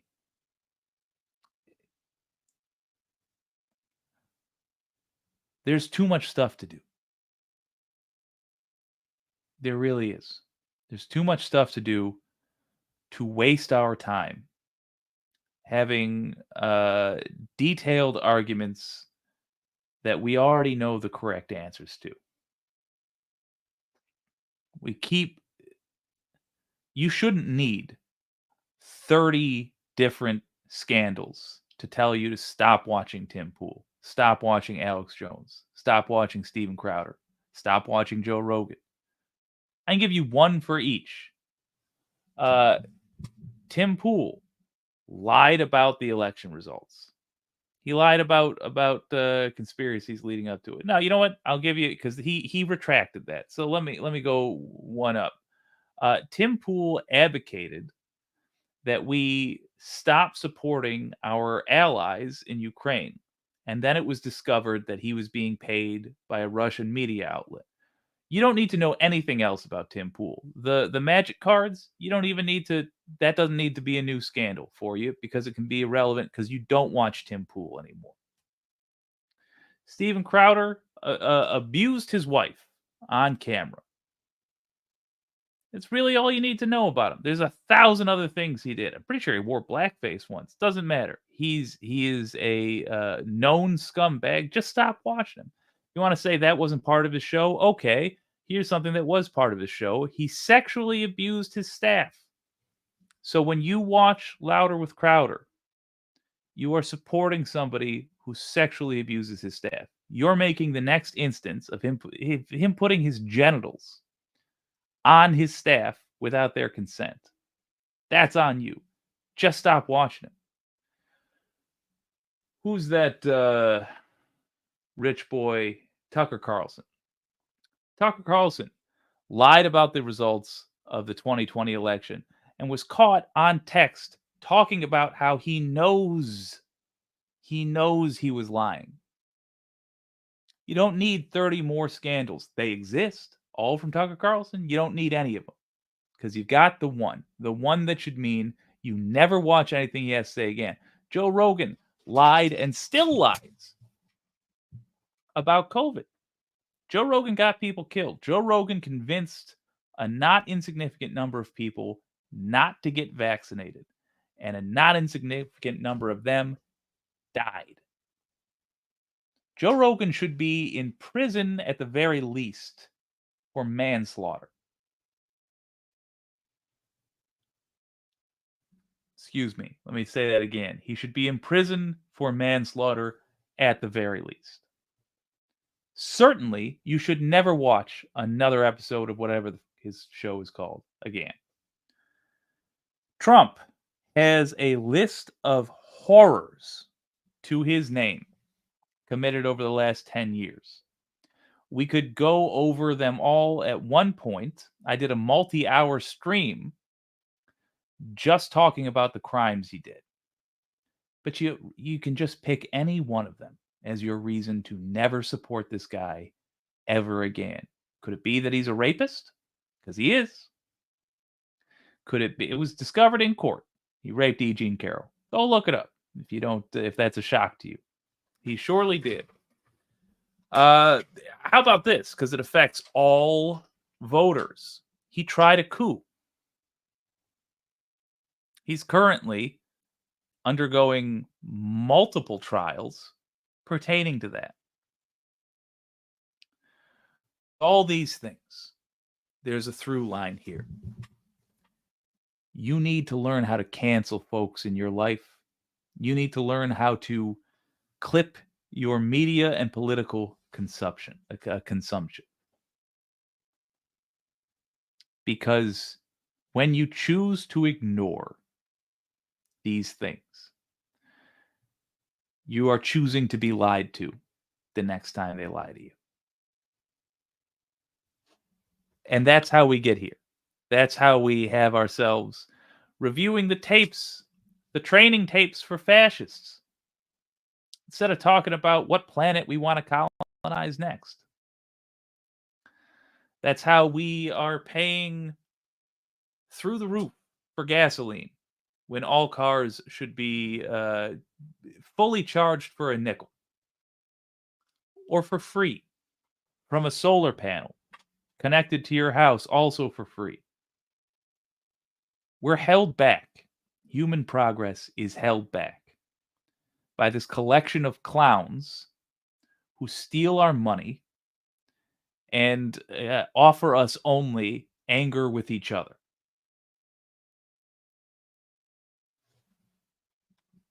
It's the snake oil is killing us. It truly is. Stop buying it. In front of you is, oh, you're going to get that lunch meeting or that coffee meeting with this legacy outlet, and they're going to say how helpful you were.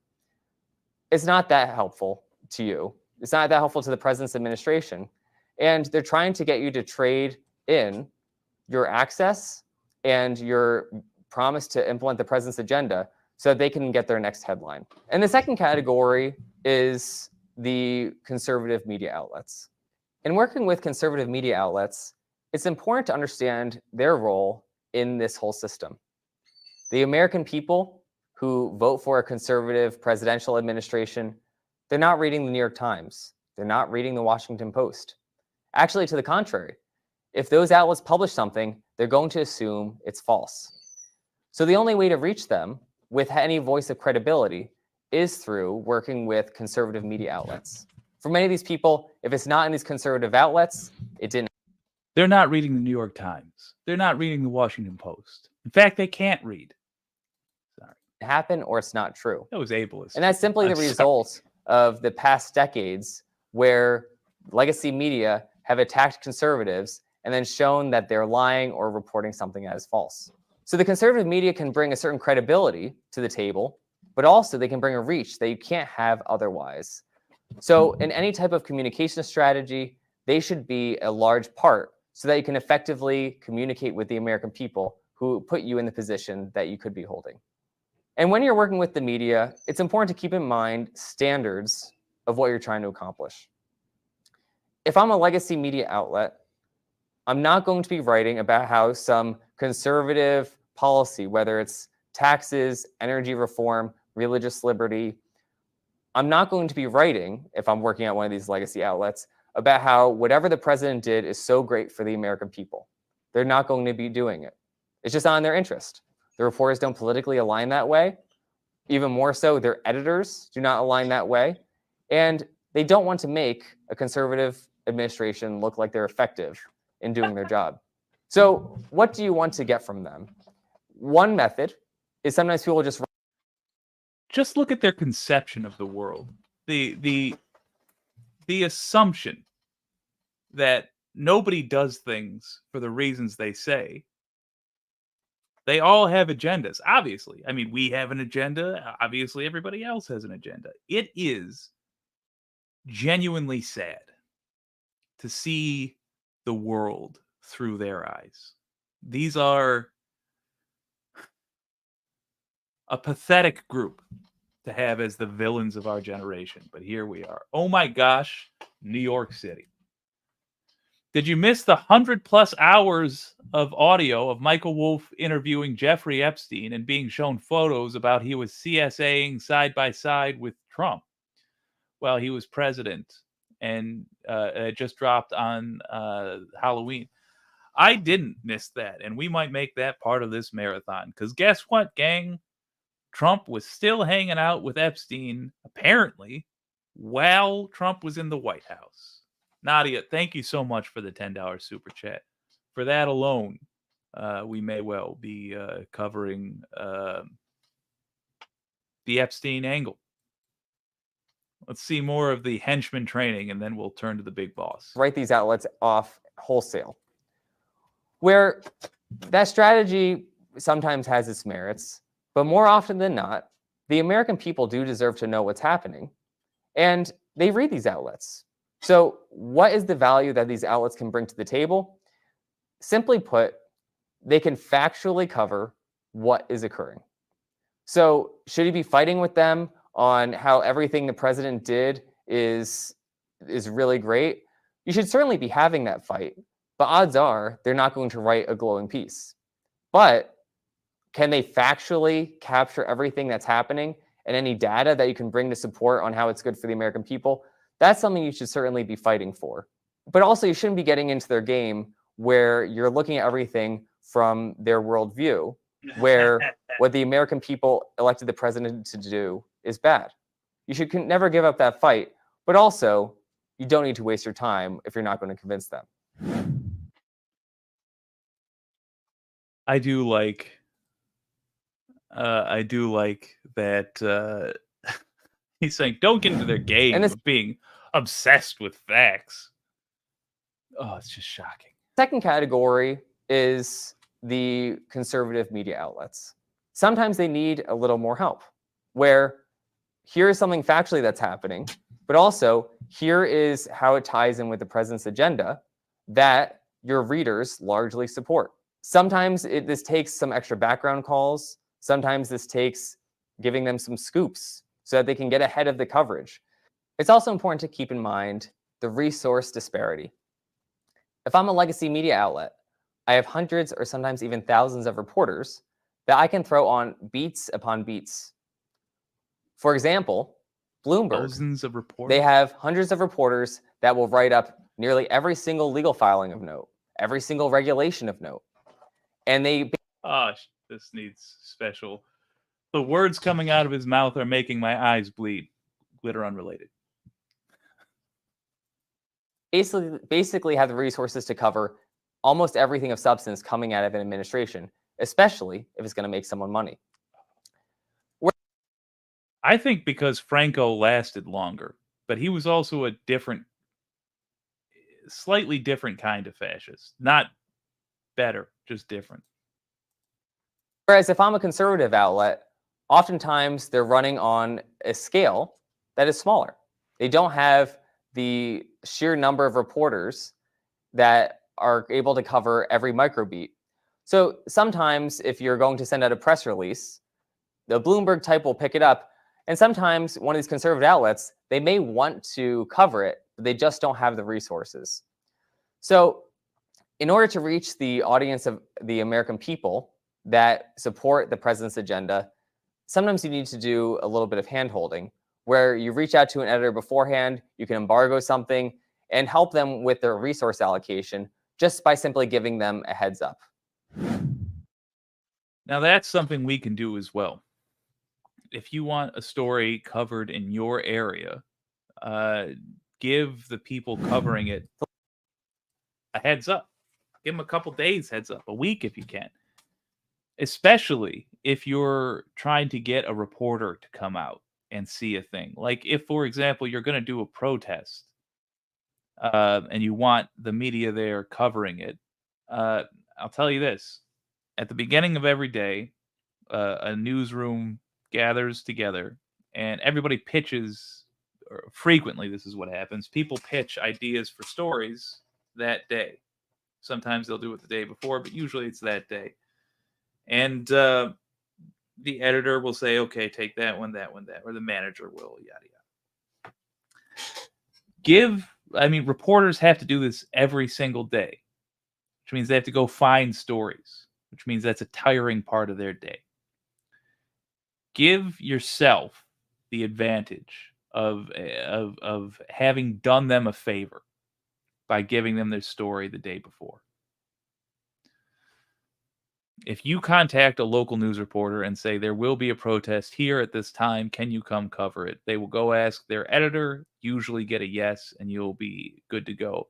Versus if you are out at a place and you call a local news station and say, hey, we're here doing this thing right now. You want to come cover it? You're probably going to get a no, because the stories for the day are probably already planned. There you go. Just a little strategy for hopefully the near future. The last matter I want to discuss is the tactics that you have at your disposal to communicate with the American people. One of the large tools that you're going to do this with is press releases. For those of you who have served, you'll be familiar with this phenomenon. And for those of you who haven't served in a presidential administration, this is how it usually works. You go into the office, then you get a call from someone possibly deep in the organization. Hey, I have a press release that needs to go out today. Can you send it out? If that's where you're at, something has gone wrong already. This gets into this mentality that I mentioned before, where the communicators just simply are distributors of information. Rather, you should be in the driving seat. You should be crafting the messaging. You should be bringing in key information on how it implements the president's agenda to make Americans' lives better. And if a press release is already drafted, it's too late.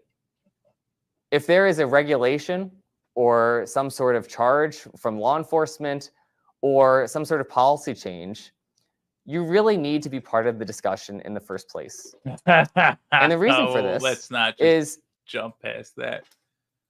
If there's a regulation or some sort of charge from law enforcement, now that could have two meanings. That could mean our law enforcement is charging other people, and it's going to be a big story, and we need to get out ahead of it. Like, for example, we're corruptly charging people. Or, because this is a Trump administration we're talking about, it could mean we are being charged by law enforcement for something we've done. And we're going to have to get out ahead of that. Just interesting. Just interesting. Oh, I do need to pause it. Sam emote.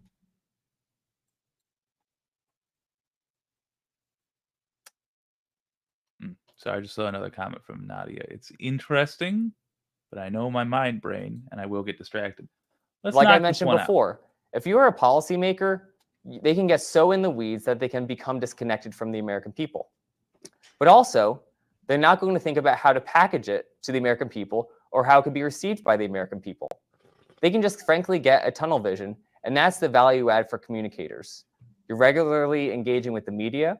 You're regularly engaging with the American people through the public sentiment on social media and such, that you really can bring something to the conversation. I know how intimidating it can be when you're in an agency, say the Department of Justice. You're the only person who didn't get a law degree from an Ivy League university.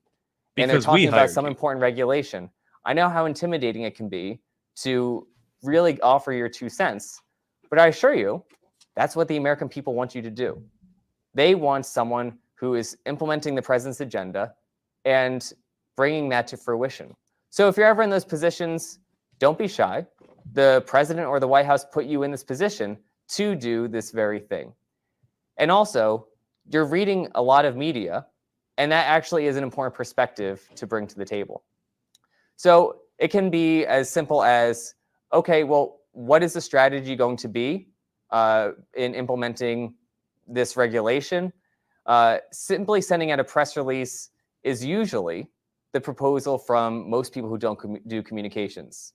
Usually, I'm working on a regulation if I'm a policy person. What am I going to do? Send out a press release, and then they call it a day. And then you'll get the call a few days later. Why isn't anyone covering my press release? Well, usually it's because it's boring. Where your job is to make sure it connects with the American people and it connects with the media. So if you're part of these policy planning discussions, you can help them craft the message from the beginning so that it's not turning around a ship at the last minute. We know you're all can make sure things online largely weirdos, stay on track up until the point of the press release. Jake, you are dressed, says Jersey Texan, you are dressed like my 7th grade science teacher, and I have mad love for it. Oh, good. Good. I was worried in the first half. Classy science teacher. So once you're at the point of the press release, most of your work is done. The messaging is lined up, the way that the regulation is branded, and also the rollout. You can also factor in other things on exclusives, whether it's a broadcast exclusive with an interview with the principal, or whether it's a print exclusive.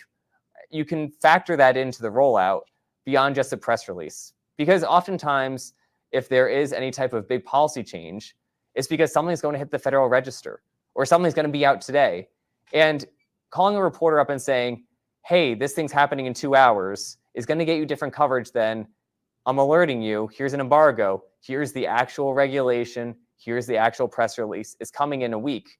That's going to generate you better coverage, but also it will improve your relationships.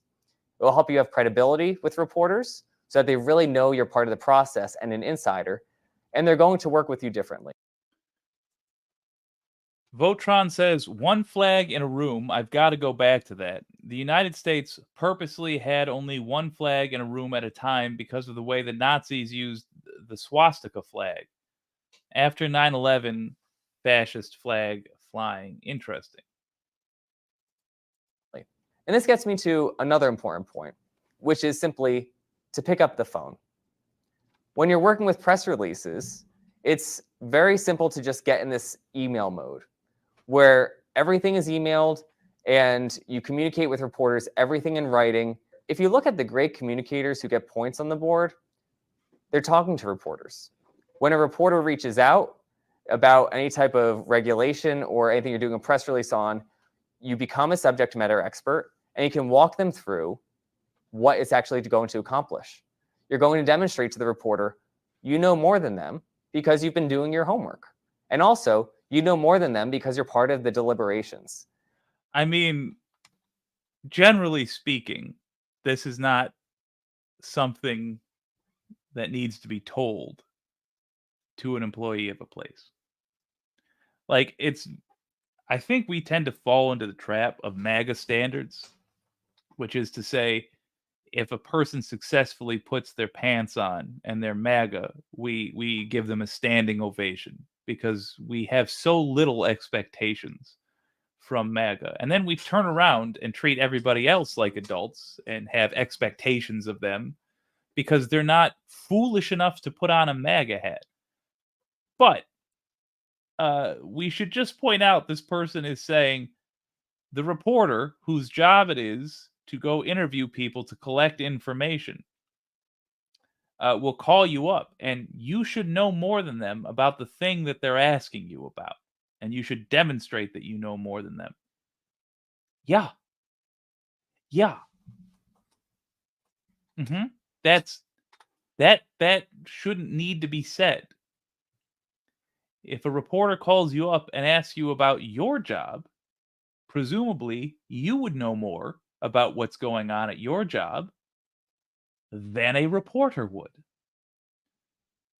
But they know who they're talking to. They know who they're preparing for a job running your government, for God's sake. And that's people who normally, without being told that, and in fact, probably in spite of being told that just now from that guy, will be called by reporters and asked what the representative they're working for is doing, or what the department they're working for is doing. And the reporter will use an acronym for the department, and they'll say, "What's that?" Or they'll use the full name of the department instead of the acronym, and the person who's answering the phone will say, "What is that?" Because they won't know. Because they think this is all playing house. They truly don't understand government. They think it's all just people playing make-believe. Annie Fitzgerald, hello. How are you running in Washington's 38th district, if I recall correctly? All right, let's finish this puppy. So as you're part of these deliberations, you can figure out what is in the interest of the American public, where you can show you're implementing the president's agenda, and you can communicate that to a reporter in the appropriate way, whether it's on background, on the record, off the record, and you can also craft the storyline in ways that you can't in writing. As you're part of all of these deliberations and forming the policy, you want to just make sure that you're part of the conversation. Annie Fitzgerald, I'm feeling pretty good about my race on Tuesday, but I don't know about everything else. Well, hey, one thing at a time. Worry about Tuesday first, everything else second. I think, I do want to say this to you, Annie. Whether you get elected or not on Tuesday, you've made an impact on the race. You've moved the needle. If we are going to be saved, it will be from about 1,000 people like you. So you and 999 others who had the wherewithal to get out and try to speak for decency in government. I am grateful to you. I'm grateful to you for being that voice. And I'm hoping that whether you get elected to office or not, that you will act as a mentor to the rest of us as the rest of us attempt to follow in your footsteps, because we're going to need you. And whether you get elected or not, I hope you run again. Jake is not taking calls tonight. I'm going through a maybe later, but it's going to be real late, because we're going through all the Project 2025 videos before Election Day. Yeah, just a few more days. Patrick Thibodeau up late. What a first caller ever into WYCD. Up late. What a pleasant surprise. Yes, sir. That's, I think, a good use of our time is to remind everybody what gets put into office if we don't put Kamala Harris into office. Everybody who can vote should vote ASAP, and then spend your remaining time until Tuesday doing what you can here and there to helping Kamala Harris along. Easiest way to help her? Send some money her way. Drive somebody to the polls. You can volunteer to go door knocking over the weekend if you'd like. Just show up at the Democrats' office. But mostly, go vote. And one way that you can do that is simply by showing up and doing your job. Start an Adopt a Dummy program. Everybody try to find one person who wasn't planning on voting and make it as easy as possible for them to vote. And have them vote for Harris, for God's sake. So if you are given a certain portfolio at a cabinet agency, or if you're at the White House, you should be regularly talking with those who are implementing some sort of policy. You shouldn't only be seeing them when, hey, there's a press release ready to go out. You should be checking in with them every day or so. Hey, what do you have coming down the pipeline? Hey, here's a news story that we could use your help on. And when you're part of the process and you let policymakers know that by working with you, they're going to get better coverage, it's going to be more factual, conservative media is going to be trumpeting how great this priority is and this policy is, it's really worthy to note that he keeps saying conservative media will be talking about how great the things we're doing are. Conservative media. And he made it a point to say, if you're doing your job correctly, all other media will hate you. Think about the implications of that. Imagine what kind of administration that would be. Remember the other guy, last video? He said, make sure that you're getting ahead of policies because people might work across the aisle to try to stop executive actions. As in, the guy we're putting in office might have bipartisan resistance to the things he wants to do. Bipartisan, as in both parties, resisting the actions the president is trying to take. You need to get ahead of that. Now, this guy is saying, conservative media, we want them to love you. But all other media, they must hate you. What kind of a picture is that painting to you so far of what kind of administration this would be? Not one that sounds like it's going to be well loved. In a democracy, that might not work so well. But in something else, you might be able to get away with it. Maybe the kind of thing where you get called an enemy from within if you resist. Maybe the kind of thing where, oh gosh, what was it AC mentioned? The Esther Project? You get called a terrorist because of your sympathies, because you say we shouldn't massacre civilians. It's not good, gang. Going to be brought into the process earlier so you can help craft the policies, so you can help craft the messaging, so you can help craft the strategy. And that's when the calls come in and you can really do your job effectively. And that's how you break out of this mold that many communicators find themselves in, where you're just simply a person on a screen pressing send on an email that goes to everyone too late in the process. So true. Public utility. They hate democracy. That's why they always say republic. Yeah, that's it exactly. Another important tool. They're rather pointedly, by the way, doing that more and more often. They really want to downplay the word democracy. They really want to downplay the thing that means we vote for the people who represent us. Because they don't like that. They don't want you loving that. They don't want you thinking that's where your power comes from, because they want to take that away. That's the thing we fought King George over. And it's the thing they're against. It sounds pretty darn un-American to me. That you'll have is a lot of the magic that happens in communicating what a president or his administration is doing happens in ways that aren't even directly reported. These are background calls, off-the-record calls, and other types of briefings where you'll give out access to high-ranking or sometimes mid-level officials in order to condition coverage in the long term. For mainstream outlets, you can make sure that they understand the issue better so they can be more factual. Or for conservative outlets, you're helping them understand issues so that they can see how it ties in with the president's agenda and how he's implementing it. You want to give access to these journalists based on how kind they are to you.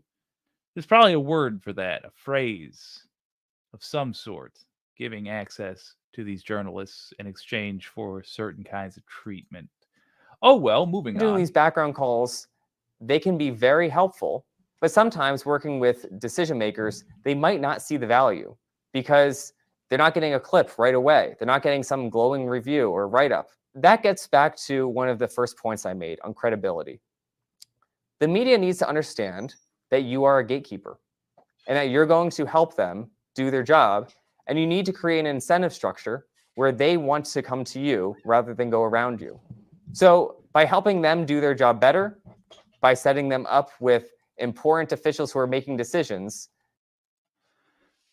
Just to be absolutely clear about what he's saying, this is called access journalism.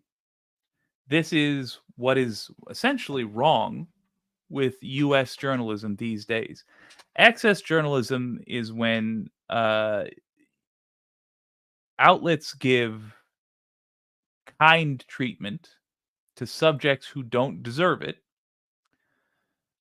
because they are afraid of losing access to that person. For example, they want to keep having interviews with the mayor so they don't report on a mayor's embezzlement scandal because there isn't really money to be made for the news outlet in one story about the mayor embezzling versus 10 stories about what a great job the mayor's doing that they were able to run because they were able to interview the mayor multiple times. This person is just outright saying, look, carrot and stick these people. You're the gatekeeper. So if they don't say nice things about your candidate, they need to know they're not going to be able to talk to your candidate anymore, your politician anymore.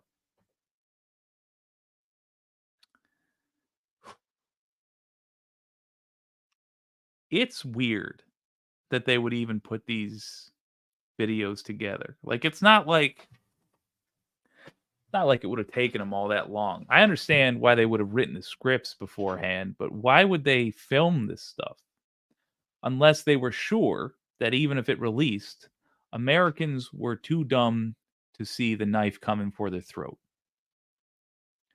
We'll find out, I guess, because they did get released, and they are outright saying how they will dismantle democracy, including turning the media into a joke full of access journalism and no longer needing to run your lies by lawyers anymore. You just feed them any old information you want. We'll see. We'll see.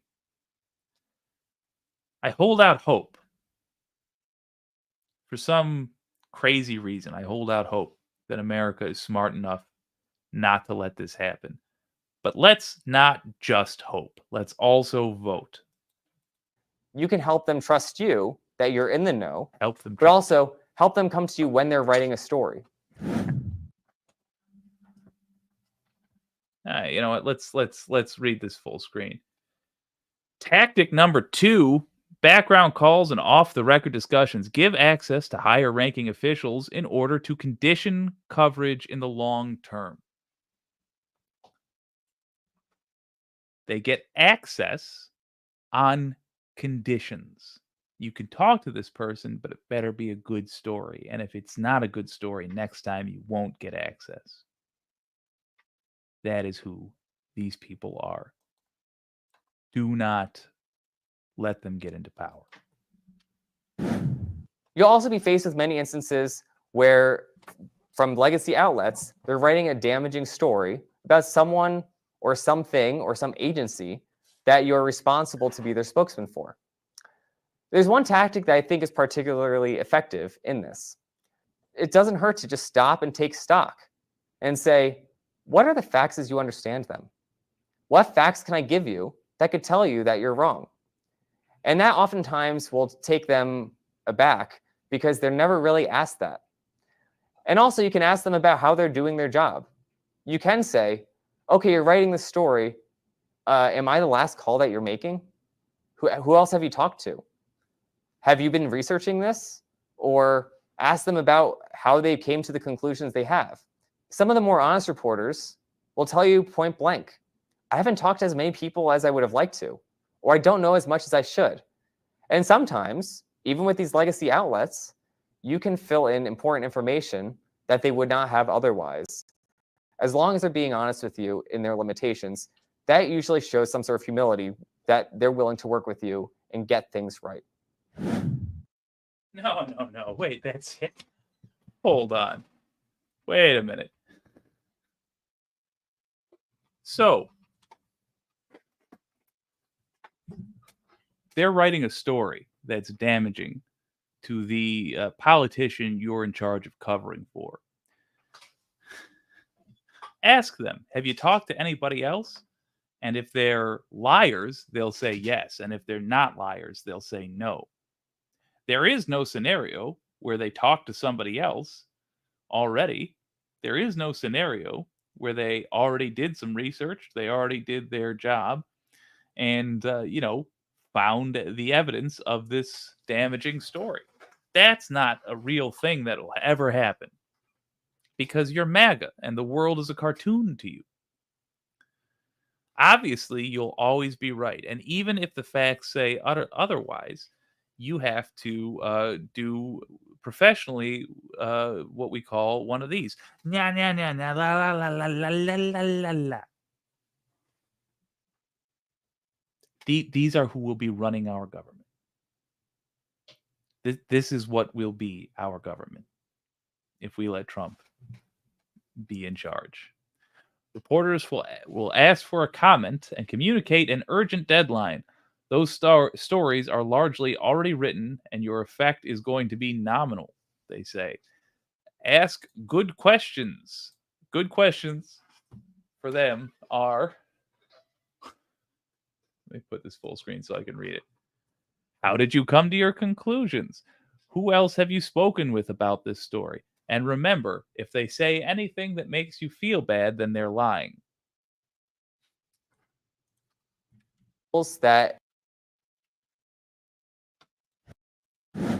Another one of the tools that a communicator has in your toolbox that's very important is op-eds and speeches. If you're working with a cabinet official or even many of the lower ranking...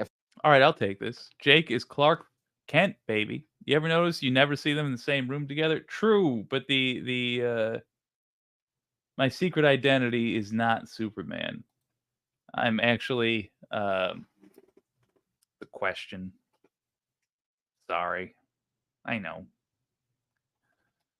It's just not as cool. But hey, I have a spray that makes my face look like it's all skin. I got some in my eye, and things have gone badly since then. Officials, there are a lot of speeches that these principals will give. Many times in any type of communications office, this is how it happens. Oh, no. Is that a reference to Rebecca Azor?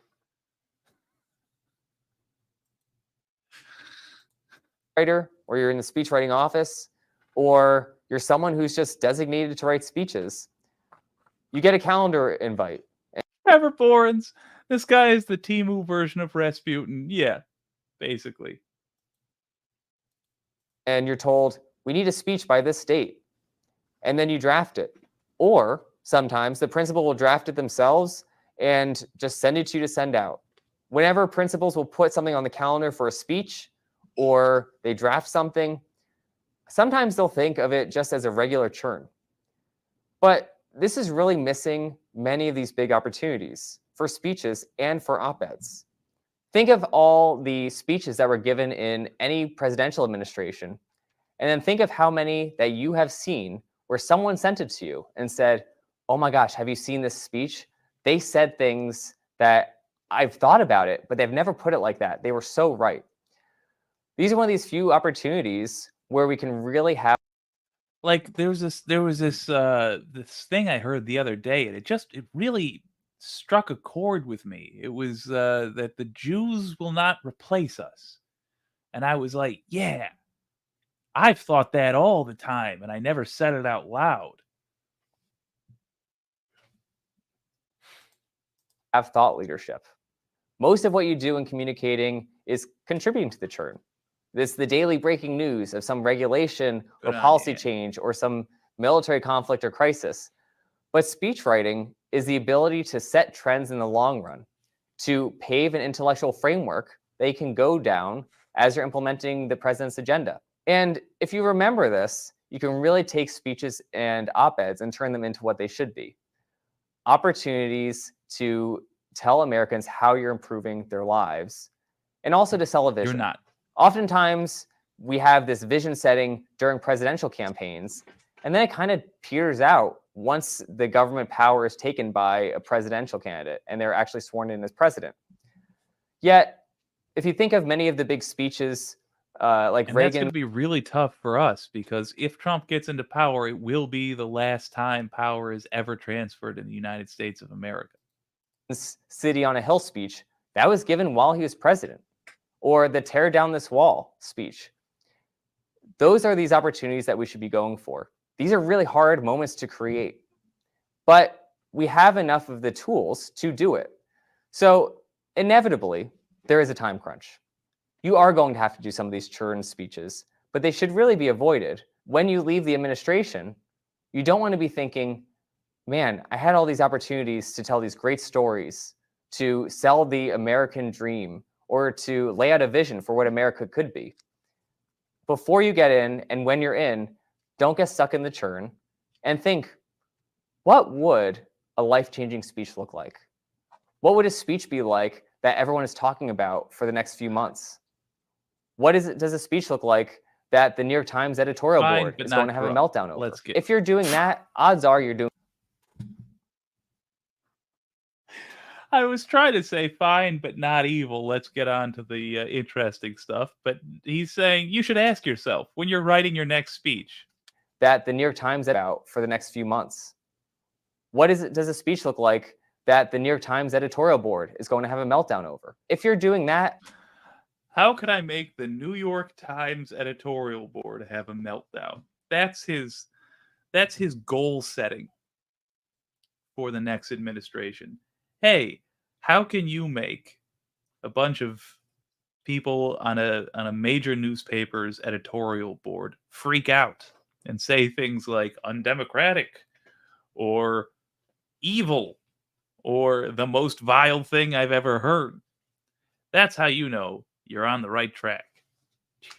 Odds are you're doing something right. And you're definitely doing something capital R right. Think about selling something that gets the American people excited because you're genuinely going to help them. Serving as a communicator in a presidential administration and working with the media, hopefully I gave you enough tools that you need to understand what you would be taking on. Ultimately, the most important thing is the commitment to public duty. If you're going into public service to get something from it rather than to give to your country, you're getting into it for the wrong reasons. Everyone you work with will be able to see through it.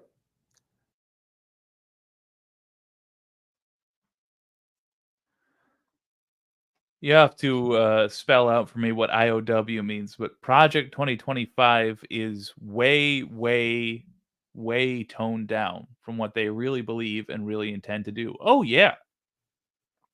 Project 2025 is just the training manual for the henchmen. But it's not even the evil master plan. You know, in other words, yeah. In other words, Project 2025 is way, way toned down from what they really believe and really intend to do. Yes. Thank you, Pink and Nadia. Look, I never claimed to be the brightest plant in the drawer, but the point is, yes. Yeah, it's the training manual for henchmen, and look how sinister it is already. These are what we're watching now will be watched by every appointee of the Trump administration. And they will be told to do these things that we're hearing and gasping about. And they are being braced to hear negative stories. In other words, accurate stories from liberal media outlets. You know, like the New York Times, who they specifically want to have flip out.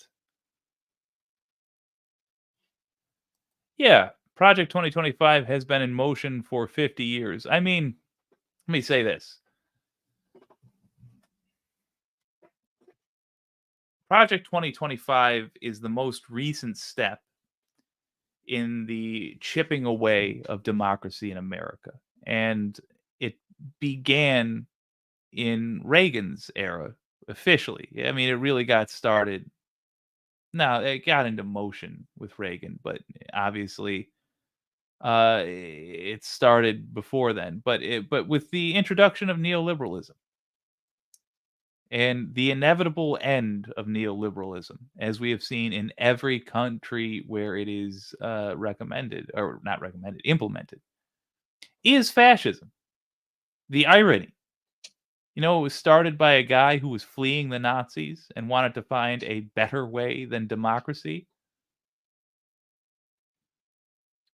First of all, he specifically didn't like democracy. He thought oligarchy was the way to go. But he wasn't bright enough to realize that fascism tends to be run by oligarchs. In the end, that's all it is. It's a central figure with a bunch of what we would recognize as like barons, you know, dukes of industry.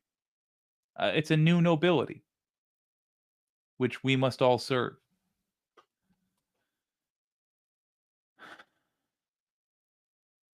Let's finish this. Albeit many of them are in that public service position because they're trying to get something out of it.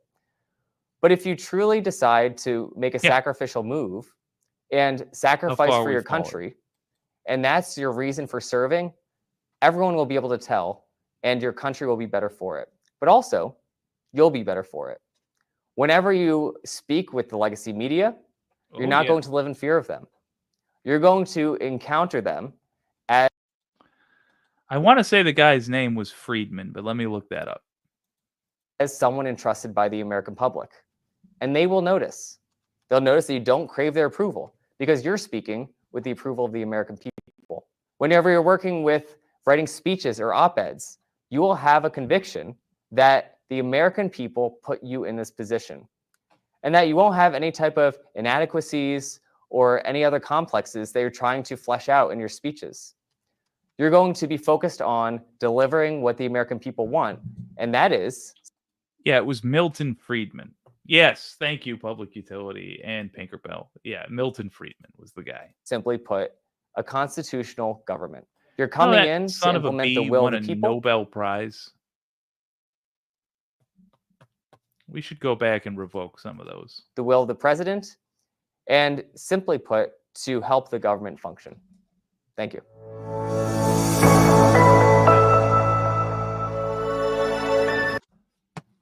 You know, wait 1 second. Assuming we survive this, but we're going to do another one of these in a moment. But assuming we survive this, I would love for us to, maybe we can do it this weekend super fast. Anyway, I would love for us to do a version of the Project 2025 tapes, but it's the Sinister Six, or like the Injustice League, or whatever, the Legion of Doom, doing training videos for henchmen in the same tone, the same editing style, but just with fabulous costumes and being like, a lot of times police are going to come running up to the location of your evil lair demanding to be let in. They might show you things like warrants and guns. But the important thing to remember is, I will slay you if you betray me. Milton Friedman just sounds like a villain's name. Yeah. Friedrich von Hayek and Ludwig von Mises were the earlier Mont Pelerin Society members whose ideology Milton Friedman took up. Okay, noted. So Friedman was the salesman. Fair enough. I just know that Friedman had the ear of Reagan back in the day. And it's how we got to where we are. So apparently it went von Hayek and von Mises to Friedman, to Reagan, to our wallets. Next up, the federal workforce. Holy So these last two were, frankly, a bit dry as far as Project 2025 videos go. I have a feeling this one won't be. get past. Consider this whole situation. There are just between 3,000 and 4,000 political appointees sitting atop millions of career federal employees and bureaucrats. In the eyes of many in the world, this every 4-year ceremony we Marvel accept as movie normal. intro. And that a nation have been from danger. Or evil. Together with ship in the world.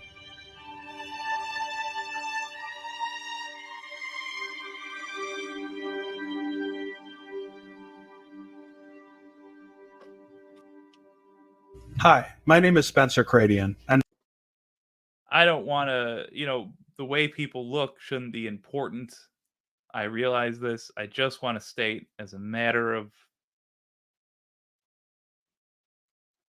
personal interest, I'm almost positive he has no soul. I don't even believe in souls, but I know he's lacking one. I serve at the Heritage Foundation as a... Did I call it? Yeah. Of the 2025 Presidential Transition Project, or Project 2025. This is a coalition of more than 40 conservative organizations in DC and out of DC. And our goal is to ensure that the conservative administration that takes office in January of 2025 is ready on day one. Ready with people, ready with policy, and ready with plans. Project 2025 is organized into 4 pillars. Pillar 1 is a policy book. It's going to be released in the spring of 2023, and it's going to outline a conservative vision of success at each federal agency. We have almost 400 people who are contributing to this policy book. It's a lot to manage. Pillar 2 is a personnel database. We want Mr. and Mrs. Smith to come to the best talent from across America equals Trump loyalists. We want all the people who have gotten fired for saying the N-word. We want all the people who sign up to newsletters that sell your data in order to inform you about the latest in anti-vax conspiracy theories. That's who they want. People who will not say no to Trump. Washington. And we're going to go out and identify and recruit Nazis, if you people to be in this personnel database. People at high levels, people at low levels, and everybody in between. Pillar 3 is a series of trainings, just like this video. These are important because we want the people who go to Washington in 2025 to serve the next president to be well-trained, to know what to expect, and to have an idea of what they can do to restore greatness to our country.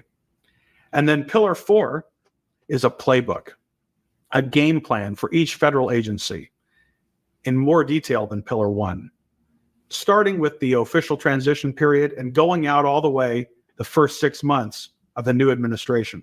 We need to know what at each agency needs to happen on day 1, what needs to happen on day 2, day 5, day 10. Who are the people who need to be in place, the positions that need to be filled immediately? That's Pillar 4. Positions like general. We must have a general for the loyalist troops. Each of these pillars plays a vital role in Project 2025. By way of introduction, I'm a former special assistant to President Donald Trump and associate director of presidential personnel. It was my job to staff the administration for the president at various federal agencies. I'm why 90% of his former administration says that he's unfit for office, as opposed to 100%. I managed to find people who were that vile. And now I've chosen you. And I'm honored to be doing much of the same work in my role with Project 2025 from outside of government. One of the in which I am no longer welcome. Highlights of my time in the White House was that I got to work with Caitlin Stumpf. She was my deputy. And she's now also here with me at the Heritage Foundation. And I refuse to say that we're equals. 2 of us are going to be doing this video together. Now, as we think about the federal government, we need to think about the federal workforce. He looks like a boy who wished to grow up and did and then was disappointed with the results. It has about 2 million full-time non-military employees. And when you add in the contractors, the number is well more than 10 million. That's a lot of people. But the American people don't elect the bureaucrats. They don't elect the federal contractors. They elect a president. And the president's job is to faithfully execute the laws of our country. The president, of course, does not have the hours in the day to personally perform every function of government. So he outsources that to the bureaucracy by necessity, to all of those federal employees and contractors. But he does have some help. Helping him are between 3,000 and 4,000 political appointees. These are the president's people. Wait a minute. His face looks like a rubber Halloween mask. Like if Pip-Boy was real and also sucked. Yes, that's putting it perfectly. Also, look at that room full of monsters. Good God. Oh, I see Kavanaugh. There's one lady in there, and she looks like she's just praying that the nurse will pull her aside and ask her quietly if she needs help. The people he brings with him to Washington, and they occupy government jobs. But they're not like what we might call the normal federal employees. They serve in accepted roles. Now, I know what you're thinking. Why are we still showing black and white photos? No, that's just me. God said I couldn't have any sort of color. Now, in Washington, D.C., in this town, you frequently hear people say, my dad worked for 30 years at the Department of Labor, or my sister served 5 different presidents as a Foreign Service officer. Well, chances are that is referring to federal employees who... We really do need to have a reckoning, I think, in the next administration. I said at the beginning of the stream, it doesn't have to be us or them. I want to correct what I said in the beginning of the stream. It doesn't have to be us or them. It just has to be us or them if we intend for democracy to continue. Because if we keep letting them get away with trying to betray democracy, one of these times they'll succeed. And they only need to succeed once for us to never be a democracy again. Or at least the next democracy on this soil will rise up from the corpse of the thing that killed the last one. 70. Soul Life says there are 70 election-denying poll workers in swing states. Boxes are on fire in blue areas. Mike Johnson said he'd intervene on a Kamala win, etc. It's more than just electoral college this time. True. Now, here's what you can do, by the way. Take responsibility for your state. Get one of these and something to use it on.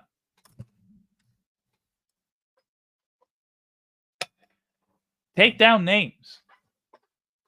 When you hear about the people who are betraying democracy, take down names.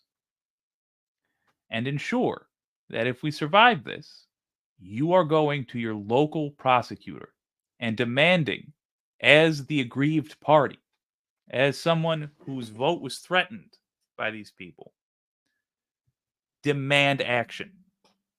And if they refuse, contact your local news agencies with hopefully it's by email, because then you got it in writing. But regardless, go to your local news agency and tell them what you were told. As a society, we must gather together and agree we will not stand for this any longer. I had some success, but not a ton, with my attorney general. I have learned from the last 4 years. I have learned that at the county level, we have more power. We have more sway. So at the county level, we must insist that our prosecutors do their jobs. But we cannot and should not continue on allowing these sons of bitches free swipes at democracy.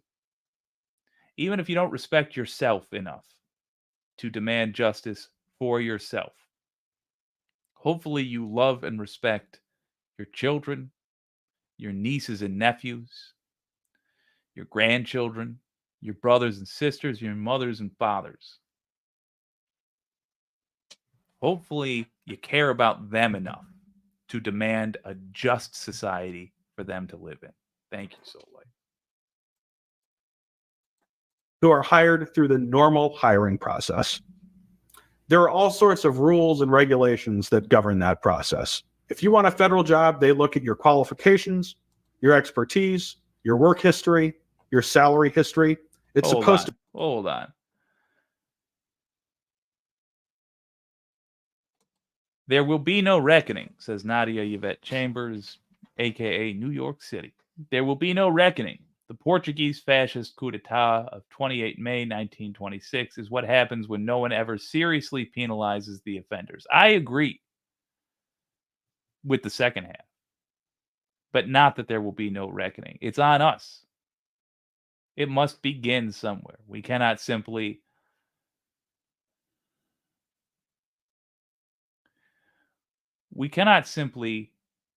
declare the fight lost. And even if it is, even if it's a doomed effort, don't embarrass ourselves in the history books. If we're doomed to failure, let them say we went down demanding justice. We went down roaring. I'll go down often and with very little provocation. But I like to think that we have some fight in us. And I will always, always, always, always give it my best. This turned into mostly a cunnilingus joke, but the point is, at the very least, let's annoy the people who have been collecting paychecks, claiming to work for us, who have not been doing their jobs. Let's just do it. But look, we got an election to win. Let's make it happen. To be competitive and objective. If the Department of You want to see why I say I personally shouldn't? I'll help all of you run for office. Why I shouldn't personally? Because if you put me in front of a TV camera as a representative of our belief system, I will throw it all away to make one joke. Can't help it.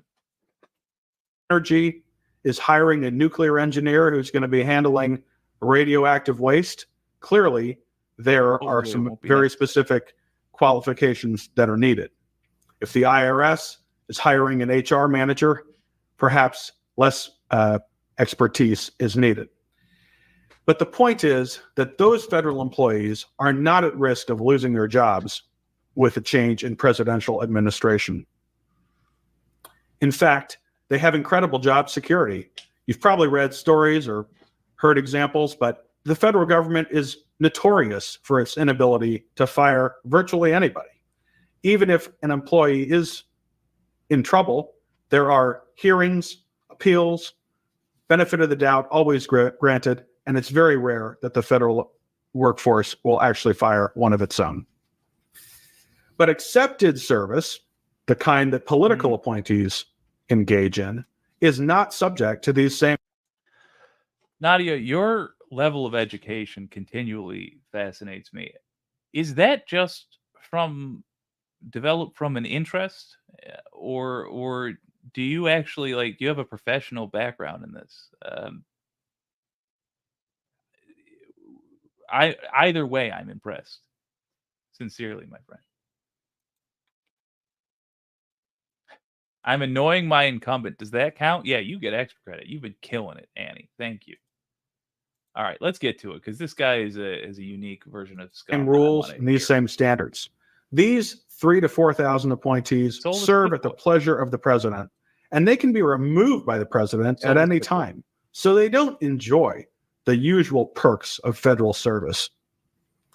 But the converse of that, the 3,000 to 4,000 political appointees don't apply through the competitive process.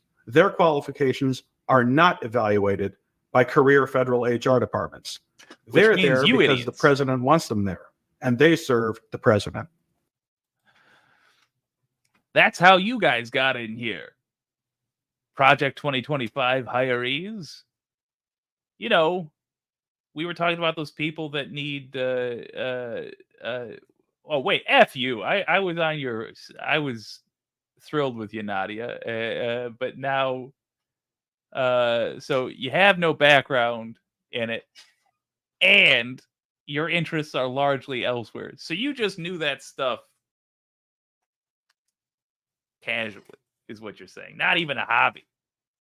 Not even a hobby. Okay, I feel sufficiently bad for being an ignorant log. Damn it. I'm much more interested in learning languages than history. Ooh.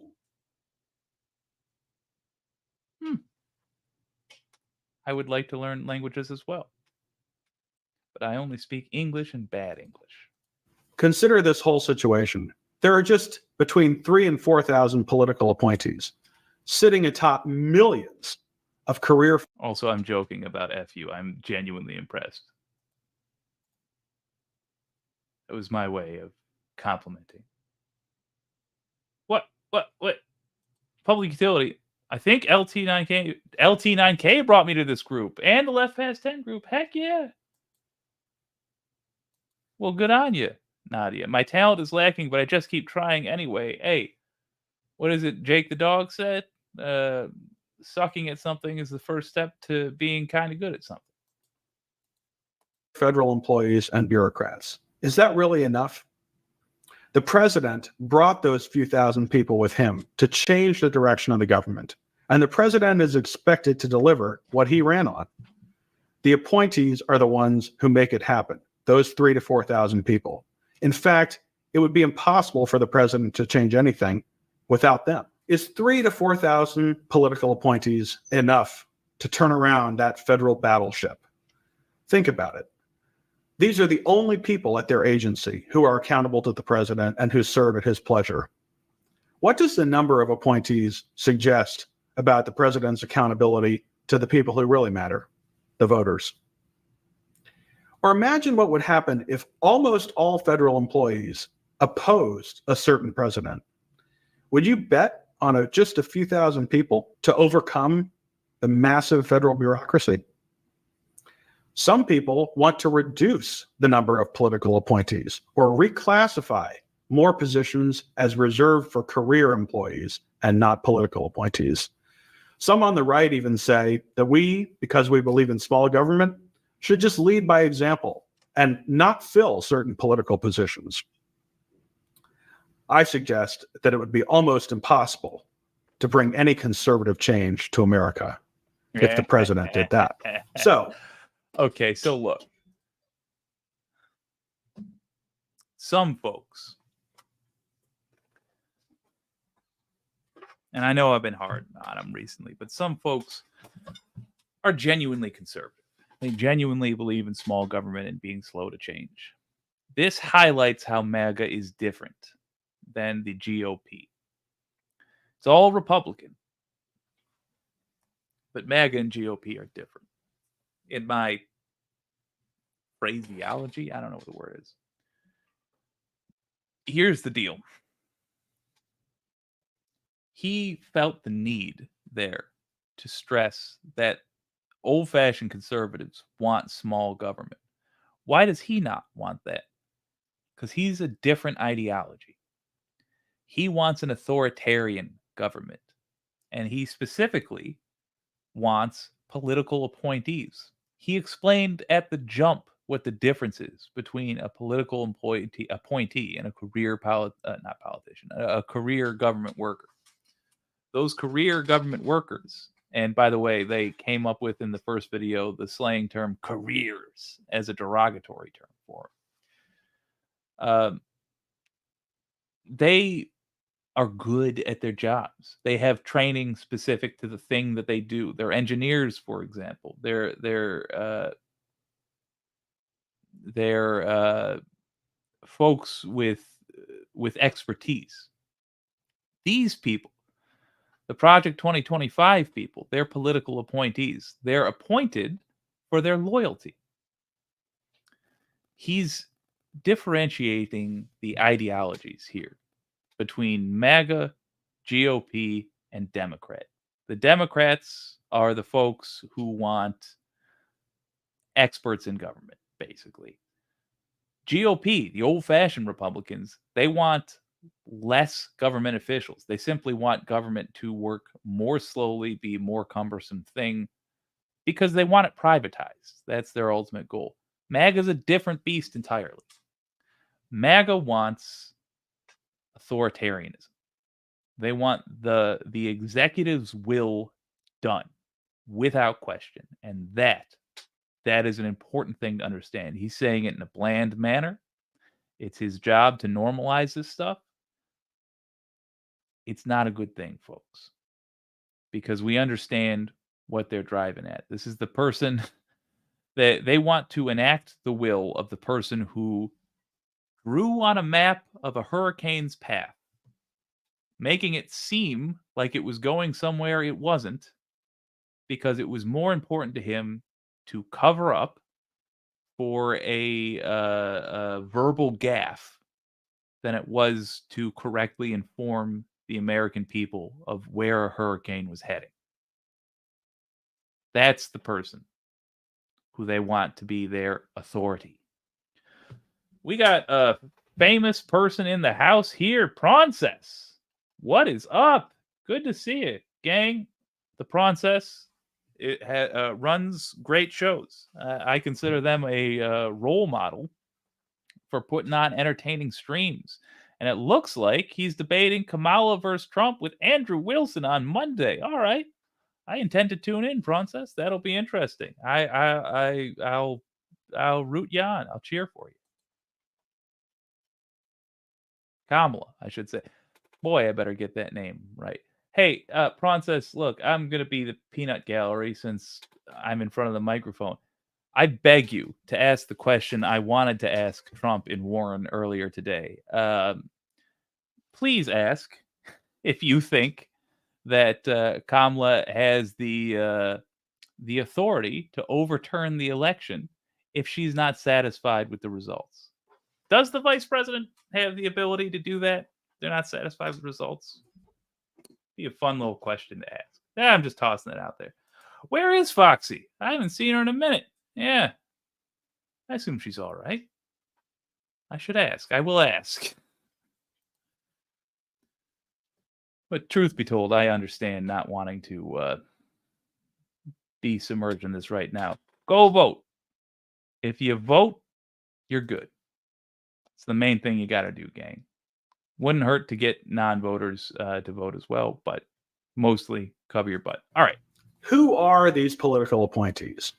Well, some you've heard of. Some are household names. Yesterday. The Secretary of State, the Secretary of Defense, really any cabinet secretary. But those are just a small fraction of all. I'll wish her a happy birthday. Thank you, Pinkerbell, for reminding me. Oh, I wanted to. All right. Pause. We have the opportunity to affect some votes here. Let's do it. I want to ask you any talking points you think I should focus on. Yes, certainly. Talking points I would focus on. Number one, the coup. Trump has not ever agreed that he lost something. He said that every competition he ever lost, including the Emmys, he said every competition he ever lost were rigged, including the Emmys, when The Apprentice didn't win an Emmy. The Illinois primaries, when he didn't win those in 2016. In 2016, he said he would accept the results of that election only if he won. In 2020, once again, he said he wouldn't accept the results because he didn't win. And guess what? That time he had power. And he chose to withhold troops. He chose not to call off the mob. Now, look, they're gonna lie. They're gonna be dishonest with you and say, "Well, it was Nancy Pelosi that had the ability to call the troops," and then that's not true. But you can just set all that aside, because one thing we know for sure is a tweet was all it took. One tweet was all it took to stop the riot, and he let the riot go on for hours before he sent such a tweet. Before he made that that video. He could have done it at any time. So yes, the coup. And you really don't need anything other than that, but let's do it anyway. He said he was going to he sorry. He said it was a good idea to inject bleach. Rather, to be specific, what he said is maybe shining light under the skin is a good idea. Maybe maybe injecting a sort of cleaning solution into the veins is a good idea. In other words, he was spitballing ideas at a press conference with Dr. Deborah Birx during a pandemic. That's not enough. Also, during the pandemic, he talked to Bob Woodward, and he said, "Hey, this COVID thing, it's going to be a real killer, but I don't want the people to know that, so I'm not going to tell them." You just Google Bob Woodward COVID Trump, and you'll get the quotes. It's a recording. You can play it if you want. But that's all Trump bad stuff. What's Kamala good stuff? I don't know. The CHIPS Act, she supports it. The fact is, she's the new candidate. She was vice president, and if you want to go based off the stuff that she was vice president for, you can. Yeah. You can say the CHIPS Act helped us recover. It's, if you recall the car shortage we had during COVID, it's because production was down of the chips needed to make cars worldwide, and U.S. didn't manufacture them. We relied on other countries for it, so we started domestic manufacturing. Increased regulations on the rail industry, like, for example, East Palestine. The very thing that caused that crash was the deregulation that Trump put in place, and the Biden administration put it back in place. So on and so forth. You basically have two angles of attack: Trump bad, Kamala good. Let me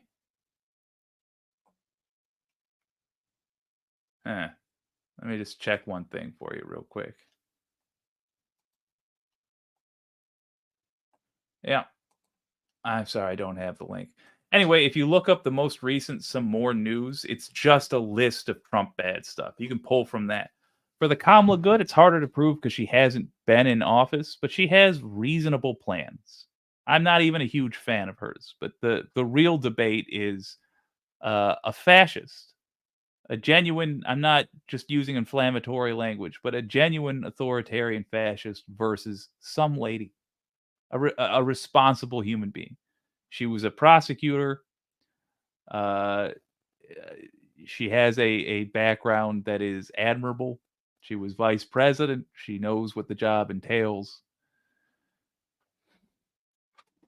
The list of Trump bad will dwarf the Kamala good, but you don't need much of either to make your point, I think. The one thing I would advise you against is chasing people down rabbit holes, because I've noticed the Trump supporters,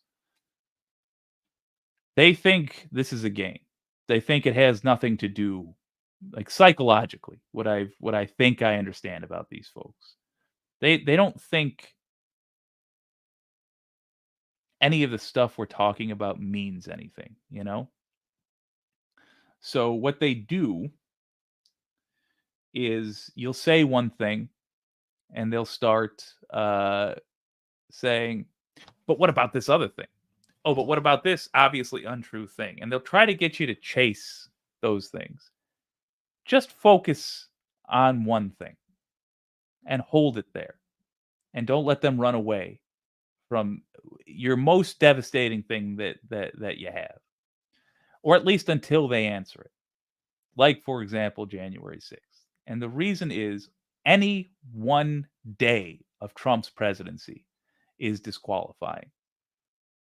He was nearly impeached because of withholding military shipments to Ukraine in exchange for dirt on Joe Biden. That was his first impeachment. He was nearly impeached again because of his behavior on January 6th.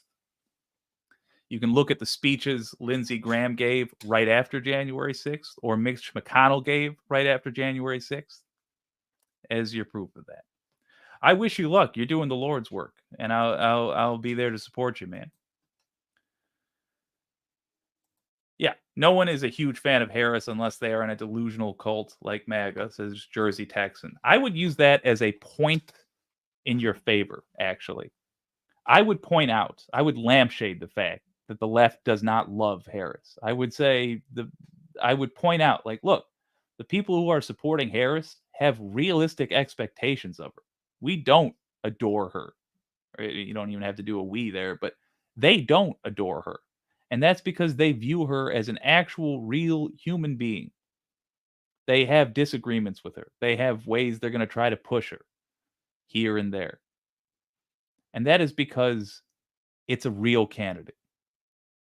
It's not a campaign based around a person that does not actually exist, which is the fictitious Donald Trump that Republicans pretend exists. What you actually have is a lifelong con artist who has people singing the praises of his snake oil.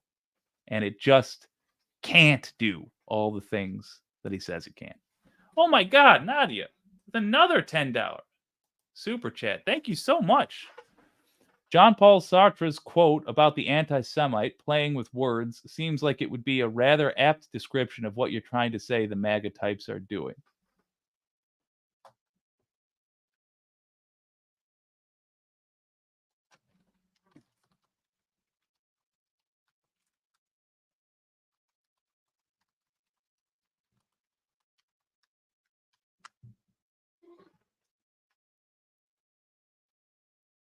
Sartre described how anti-Semites enjoy playing with discourse by giving ridiculous reasons to discredit their opponents. They act in bad faith, seeking to intimidate and disconcert rather than persuade. Yeah, I think that's well put.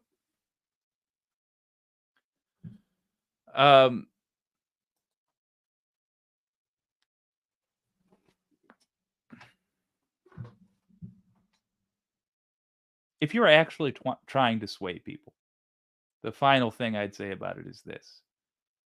They've heard people rattle off lists of facts. And in reality, they know the facts are not on their side. They know. They simply think everybody's lying. So go in knowing that. Go in knowing they understand their side is lying. They just think you're lying too. So give them some real truth.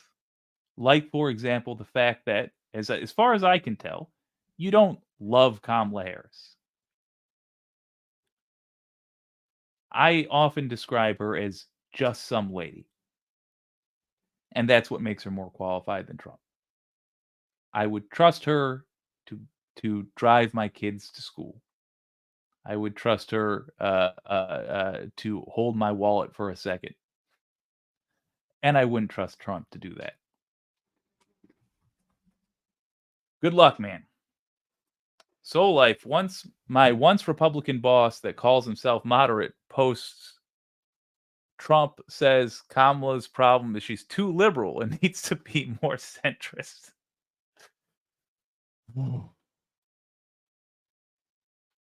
New York City, they delight in acting in bad faith since they seek not to persuade by sound argument, but intimidate and disconcert.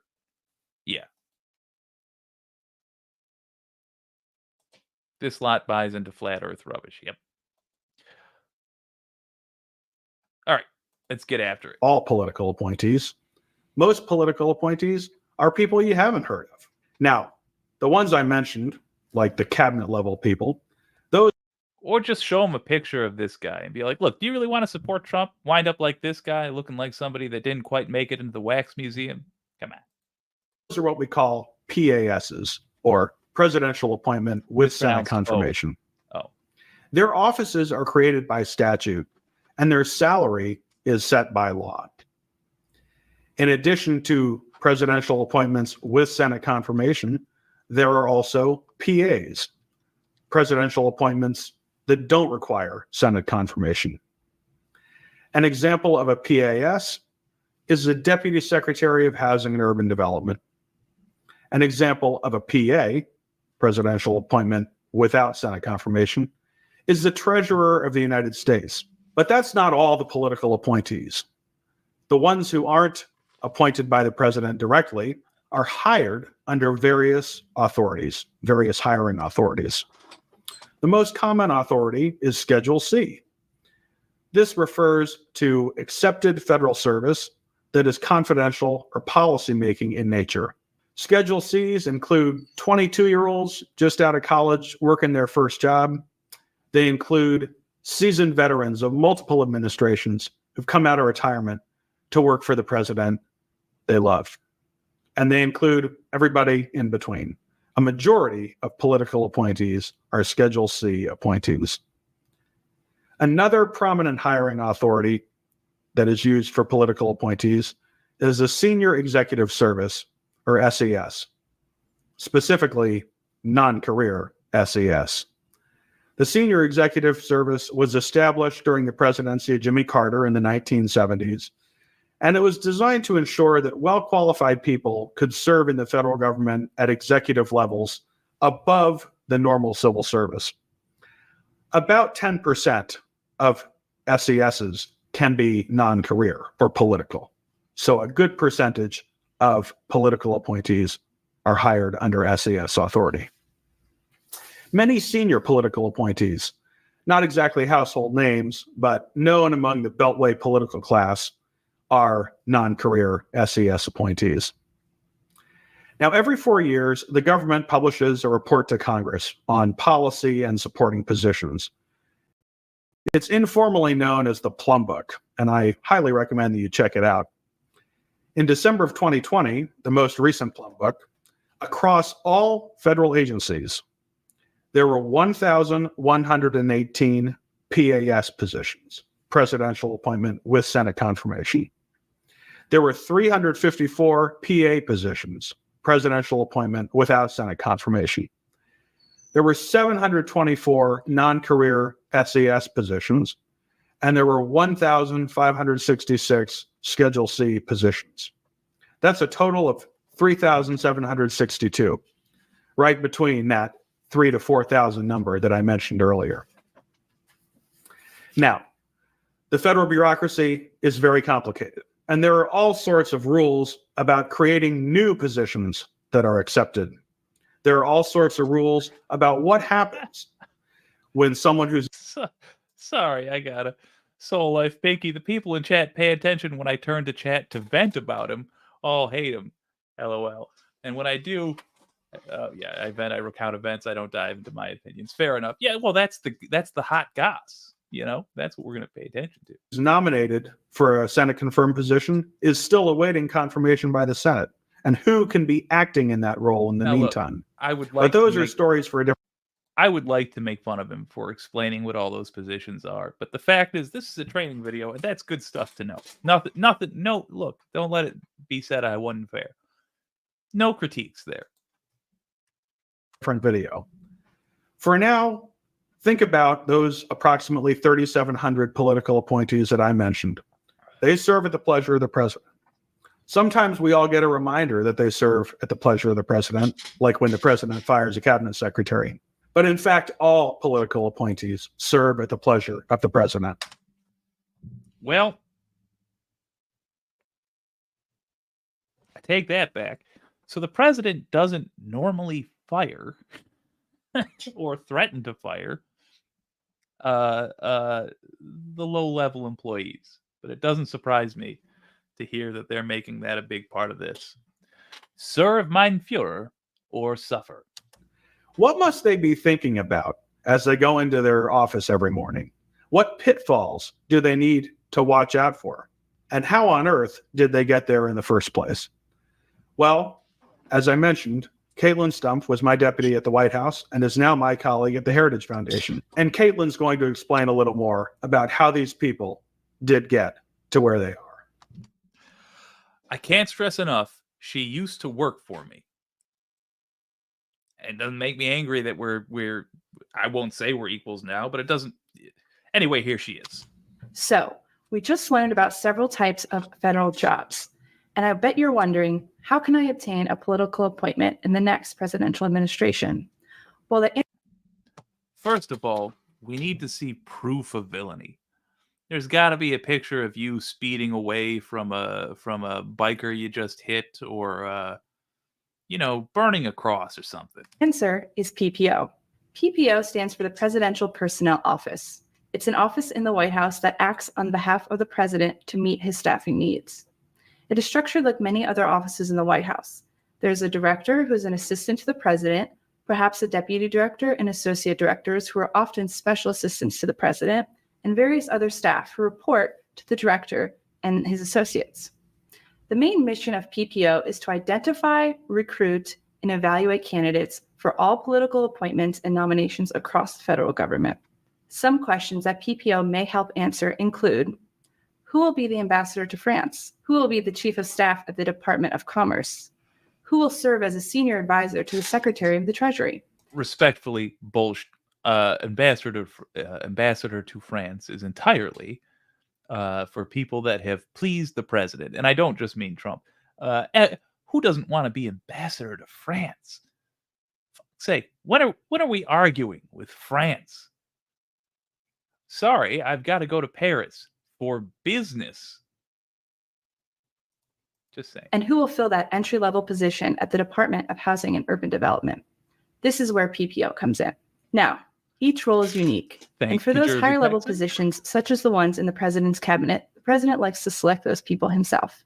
However, PPO can still have a role to play here. They can still identify and pass along candidates to be interviewed by the president. It depends on the administration, but the director of PPO and the president will meet to go over 3 important topics: new and upcoming vacancies, the ongoing nomination process, and how the political appointees across the federal government are serving the president.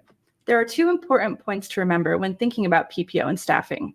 First, for higher level positions that require Senate confirmation, it is up to the Senate to determine when to convene and vote on these nominees. Second, PPO focuses on federal agency hiring, not White House hiring. So, each head of every White House office is able to staff his or her own office. PPO shapes the various federal agencies because it is the entity that acts on behalf of the president to ensure robust and effective political management of those agencies. We've also discussed the difference between accepted federal service and the regular career federal hiring process. An important difference to remember is who does the evaluation of a candidate's qualifications. When it comes to political appointments, PPO is the agency acting on behalf of the president, determining if a candidate is qualified. It's not relevant if the media or other people in the administration disagree about a person's qualifications. If PPO believes in them, then they have the job. Now, a brief digression is in order here. We just talked about political hiring, which PPO does. This is worth reading out loud. I'll join PPO, says Soul Life. I can sabotage from the inside, leak info, and reap the benefits. All right, everybody, if you can, join this. Absolutely. You get on Project 2025 if you can, because it would be great as insurance to have decent human beings in there to throw a wrench in their schemes. But then this is terrifying. Elon says if Trump wins, he's using his new position to Twitter the government, and there will be necessary public pain to Twitter the government. Note that Twitter is now full of Nazis because all the protections that were in place to stop people from doing hate speech, etc., were undone. And a lot of rather sinister accounts were unbanned, including Trump's. And most importantly, Elon says there will be necessary public pain, setting expectations for a fascist-run government, as in poorly run. Why the flag? I know, but come on. Yeah, I don't know what's going on with that flag. I was joking earlier. I genuinely don't know what that flag behind them is. It's weird. How are these people so boring? Because they just need to step and repeat. Goose step, if you will. Some of these videos are genuinely fun to watch. These have been less great, but But PPO still works with the Office of Personnel Management, or OPM. That office is responsible for creating HR policy for all federal employees. Suppose you have a federal employee who is delinquent or failing at their job. How many warnings should be issued to this person? Who should be responsible in issuing them? What if the employee alleges that despite what it looks like, they are actually suffering from retaliation or discrimination based on their sex or race? OPM, OPM, OPM. OPM is the entity that would deal with all of these questions. One thing we understood during our time in the Trump administration is the importance of retaining political control over OPM. There were several career employees in powerful positions that hindered the work of the president and his staff. These were later replaced by political appointees. OPM is the federal entity that actually processes. So just stress what happened there. They keep using that term. There were several career employees. Boo, career employees. People with a set of skills that make them good at the job. People with training. Ugh. Good night, Soul Life. I wish you luck. That's no fun. But she was saying, several career employees at this thing that's in charge of making sure we don't hire all honkies. And they got replaced by political appointees. In other words,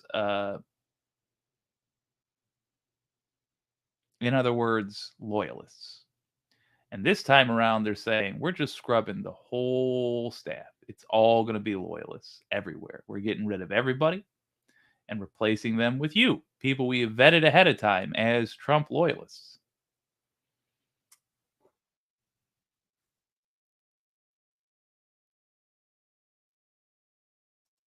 This is the paperwork of political appointees once PPO has selected them.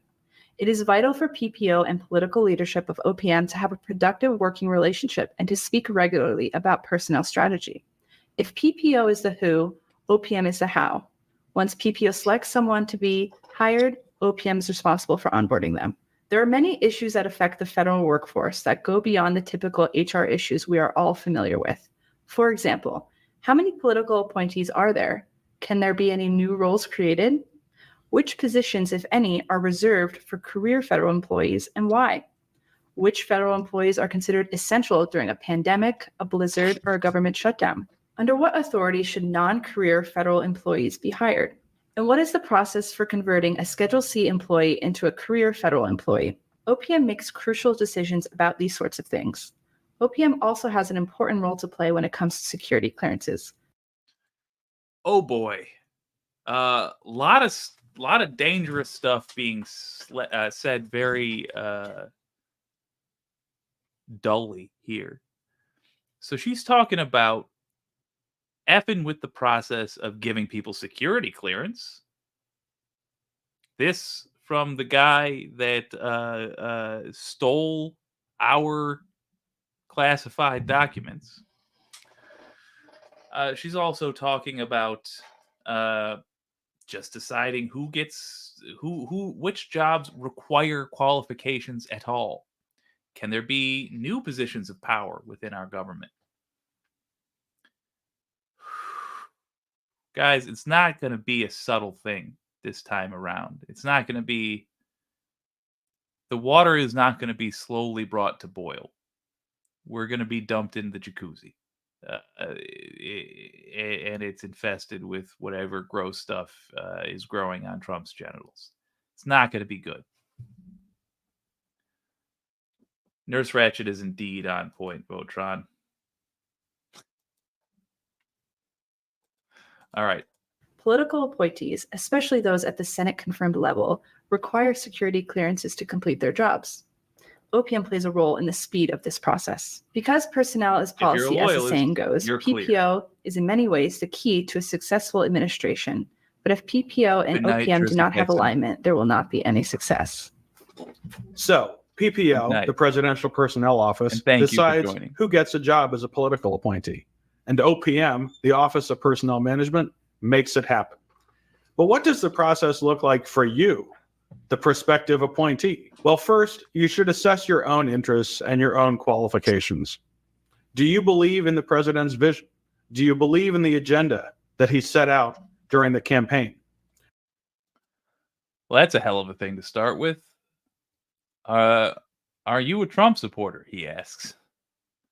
Will you do as he says? Or are you just looking to advance your own career? You can't be a political appointee if you don't believe in the president's vision. It's a tough job, too. You need to be willing to work long hours, to work on weekends. You need to be willing to implement the decisions of your bosses and not just march to the beat of your own drum. You got to be a team player for the boss, the president. Who Think hasn't about what heard the that president phrase campaigned on. in evil settings? Think about what he promised the people who voted for him. He promised revenge on his enemies. He did promise that. So do you believe in getting revenge on Trump's enemies? You 7th grade science teacher, Steve Jersey Texan. Thank you for swinging on by. What do they expect from the president? And what do they expect from you? The president can't. Well, they expect all immigrants to be deported. I'm sorry, that's not true. They only want the brown ones deported. Do it all on his own. He doesn't have the hours in the day. Some of it has to be done by the political appointees. So what are you going to do? And what are you going to do when the media goes after you? What are you going to do when the going gets tough? Because the things we will ask you to do will make the media hate you. Worthy of note. Those are questions that you need to be asking yourself if you're interested in being a political appointee. Now, there are a few practical things that you should also know. One of which is that you're probably going to have to live in D.C., the swamp. Most political appointments, the vast majority, are located in the Washington, D.C. area. All right, and you're going to have to relocate at least during the work week. There are a few positions like state directors at certain agencies and regional administrators at certain agencies that are located outside D.C. But for the most part, you've got to be willing to live in D.C. The second thing that you should know. Oh, I'm sure that the ambassador to France is indeed a serious job, but I'm also positive it's given as a gift. Whether that's a good idea or not, there's just no way. There's just no way it's anything but a gift because it's ambassador to France. What would be a better one? Scott? No. I almost said Scotland. Wait.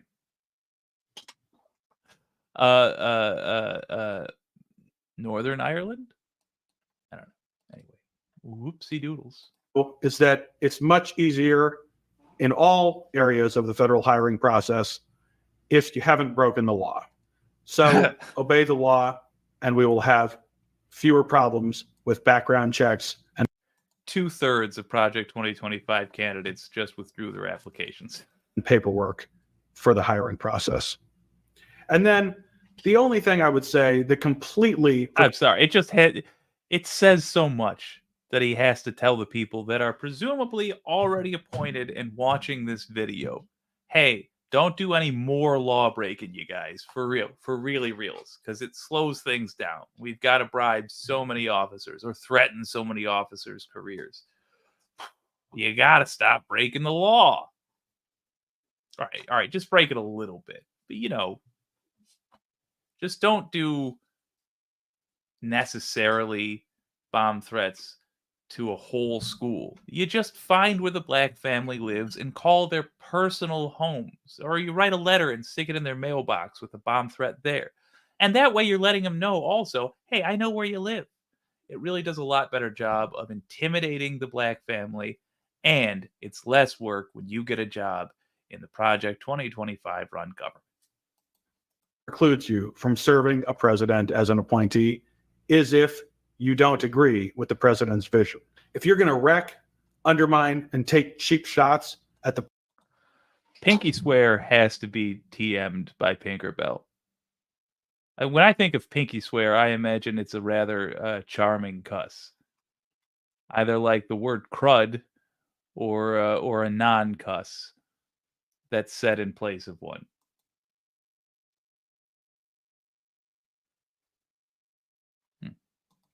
President or at other people in his administration, then you definitely cannot be a political appointee. I also recommend that you familiarize yourself with the Plum Book, which I mentioned earlier. $90 now. It will give you an idea of what positions are available for political appointees, what titles they have, what kinds of positions they are. It'll also give you a little bit of an indication about pay. Now, most federal employees are paid along the general schedule, or the GS, and it's a good approximation of what you'll expect to make as a political appointee.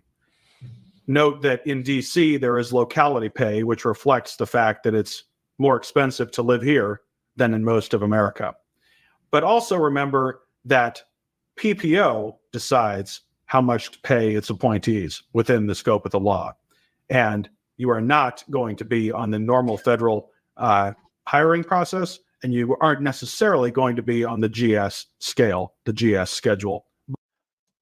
With the fact that PPO, a thing Donald Trump will directly control, decides pay, how much do you want to bet that if Donald Trump got into power, now being aware of this, favoritism would take over for deciding who gets paid what? I just want to float that out. It's a good approximation of what you can expect. If you're making millions of dollars a year in the private sector, then you're certainly going to get a pay cut if you become a political appointee. If you're just about to graduate college and looking for your first job, then being a political appointee might seem like a lot of money. And then, of course, there's everybody in between. But you and your family should have realistic expectations regardless. And you should familiarize yourself with the general schedule and the Washington, D.C. locality pay. If you want to be an appointee, I also recommend that you network. Network, network, network. Everything in D.C. is about who you know. So get involved in politics, volunteer for candidates and causes you care about. The problem is, if you're MAGA, people that know you hate you. So you're gonna have to learn to pretend to be different than you are. Go to happy hours. Go to events at conservative organizations and on Capitol Hill. And always treat others with respect, because you never know in Washington where your next job is going to come from. It's not unusual at all to work for someone who was once your intern. So when you're being considered for a political appointment, you're going to interview with PPO, the Presidential Personnel Office. Let's assume that you're not being considered for a cabinet level role.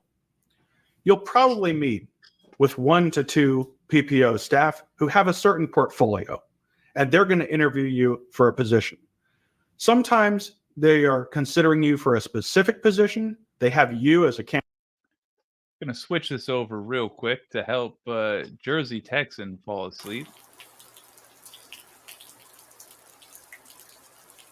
Gentle rain.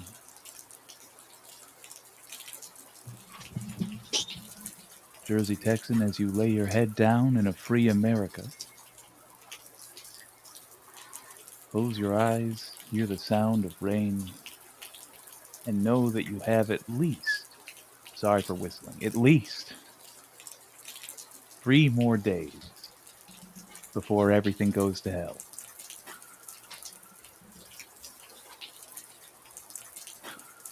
This has been not quite relaxing sounds to sleep to. Back to Project 2025. Candidate in mind, and sometimes they're just getting to know you and figuring out your qualifications and trying to determine where you would best fit in the administration. Caitlin and I have done hundreds of these interviews. In addition to the typical questions that you're going to get asked at any job interview, PPO is probably also going to ask you to describe your political views, to talk about what attracted you to the president's campaign. PPO is going to ask you to talk about what you want to do on behalf of the president at the relevant agency. PPO also might ask you to name some public figures or other politicians whom you admire, who you look up to. That's all part of the PPO interview process. As in any interview, it's important to remember to put yourself in the other. Name some politicians you admire and look up to. Jesus Cripes. Okay. Well, just cringy, I suppose, is not immoral, but it is cringy. Their person's shoes. You know, when I was interviewing people on behalf of President Trump, he wasn't there. So I had to ask myself, what would the president want me to ask this person? What would he say if he were sitting right here? What is he looking for in this kind of position? No one is entitled to just work for the president. PPO has to make that decision. I will also say that everybody who comes before PPO will be treated with respect. PPO will act with integrity. PPO will put themselves in the other person's shoes as well. No. Now, there's just a side note here. You know, it can feel like a big deal to be interviewing at the White House for a job, to be talking to somebody who represents the president of the United States, the most powerful man in the world. But think about all the people who came before you, and think about all the people who will be political appointees well into the future. It's a real honor to be considered to work for the president, and I hope that I never lose a sense of awe that I had when I spoke for the president, when I interviewed people on his behalf. The bottom line is that if you're smart, if you're willing to work hard, and if you share the values of the president, PPO is going to like you, and PPO is going to get you into the administration one way or another. We'll find you the right seat on the bus. But it's important to get people onto the bus early in an administration, the right people. PPO it's been a full 10 minutes since he said something outright fashy. But it says a lot that in a video where people have said multiple things about dismantling the government, that we start to get bored after 10 minutes. It just, we've fallen quite far.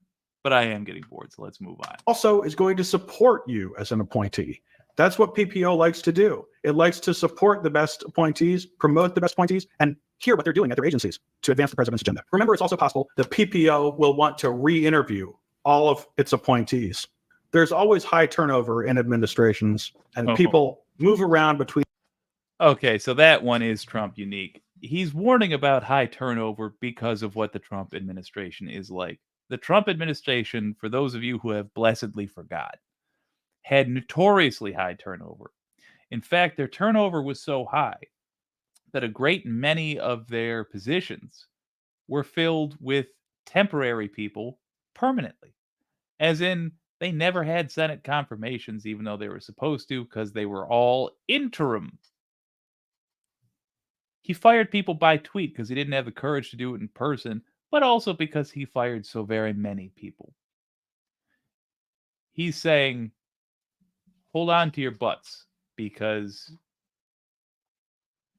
you're not going to be able to make friends with a lot of your coworkers. You might not even learn all their names. Oh, yeah. Pinkerbell, they left them on acting positions so they could curb the Senate confirmation. Oh, yeah, absolutely. But also because there was such high turnover. Both things were true.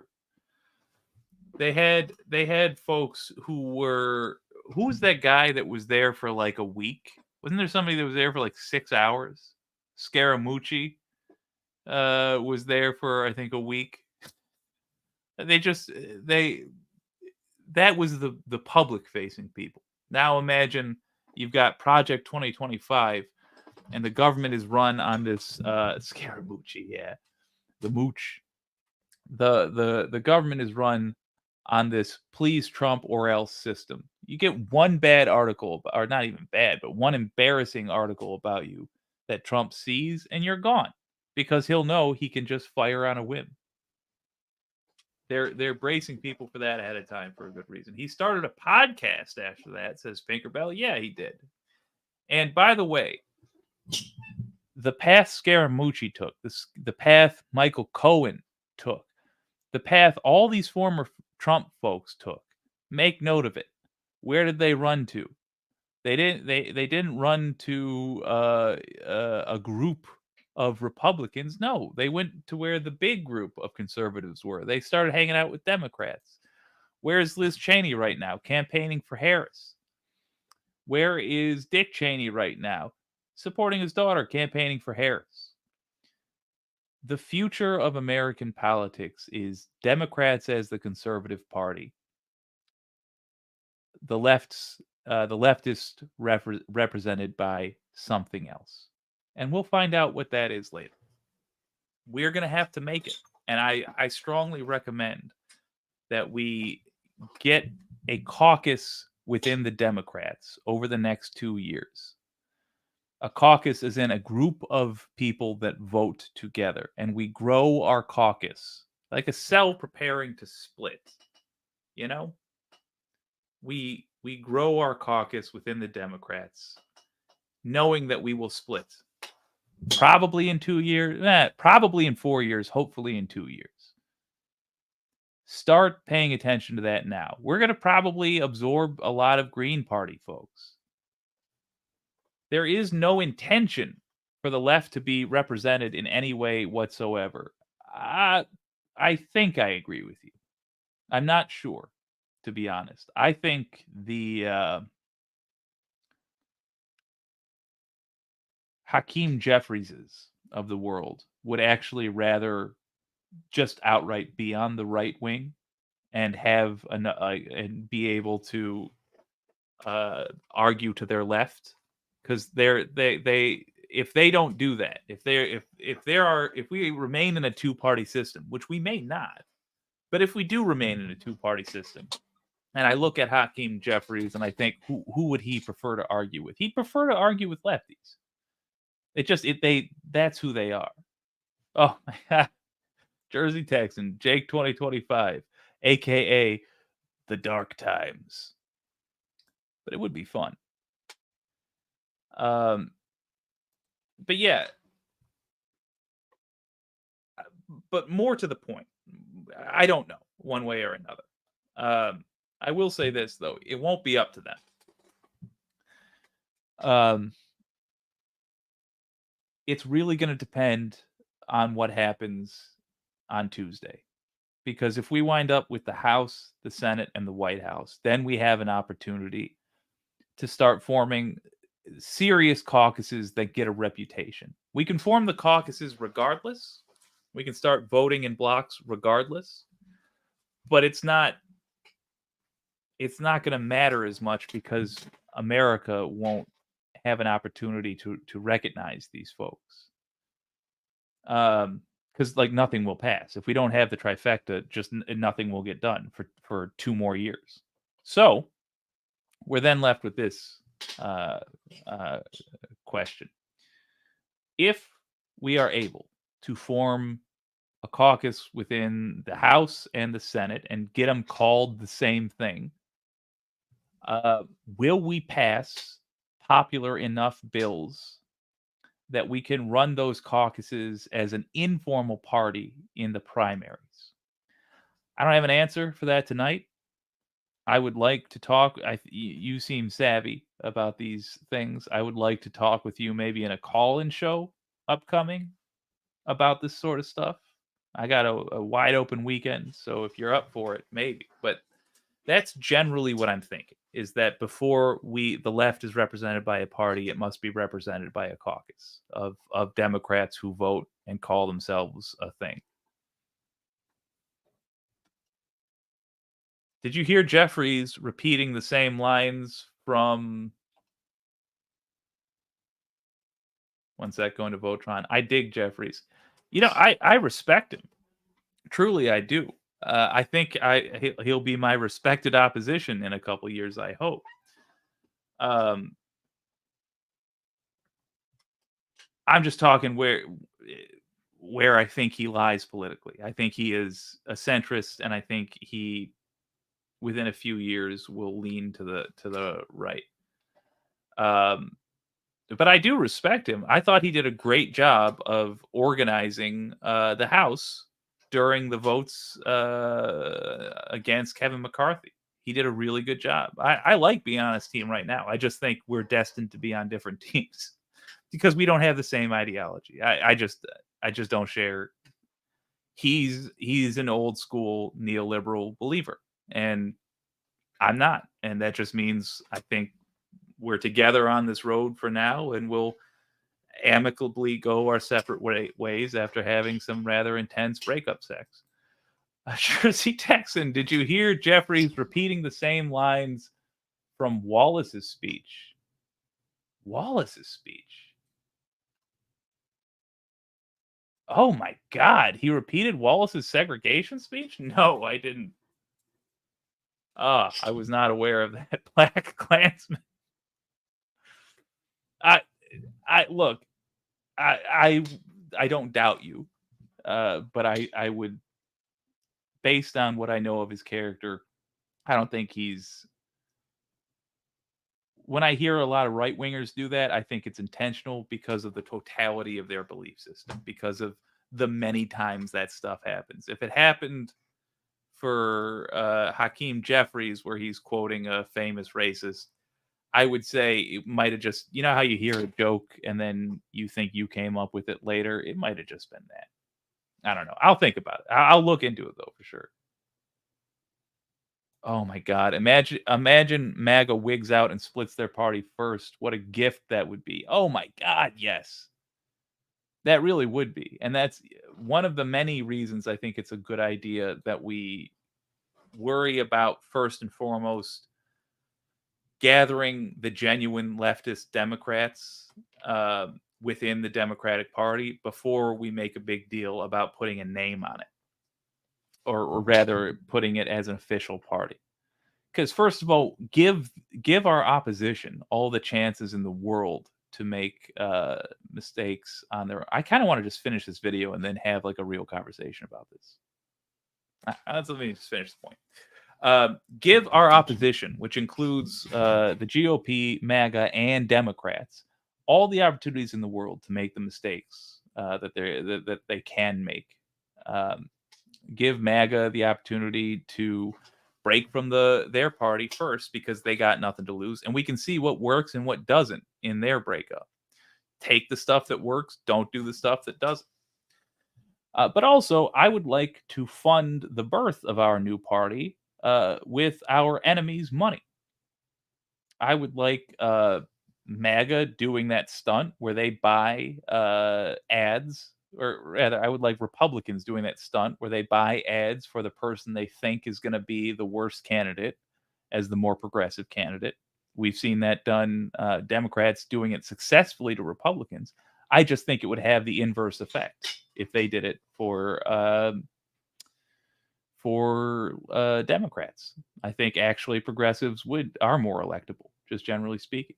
I would also like the Democrats to have to fund progressive candidates for 2022 and make them spend their own money, so we don't have to raise evil corporate money, but we drain theirs and use it to fight the corporations. I just think that's a not quite evil, but maybe a little dastardly way to win in this very unfair fight that we are about to engage in. But that's for the future. And a lot of it rests, the practicality of even worrying about it rests on us not having an authoritarian government first.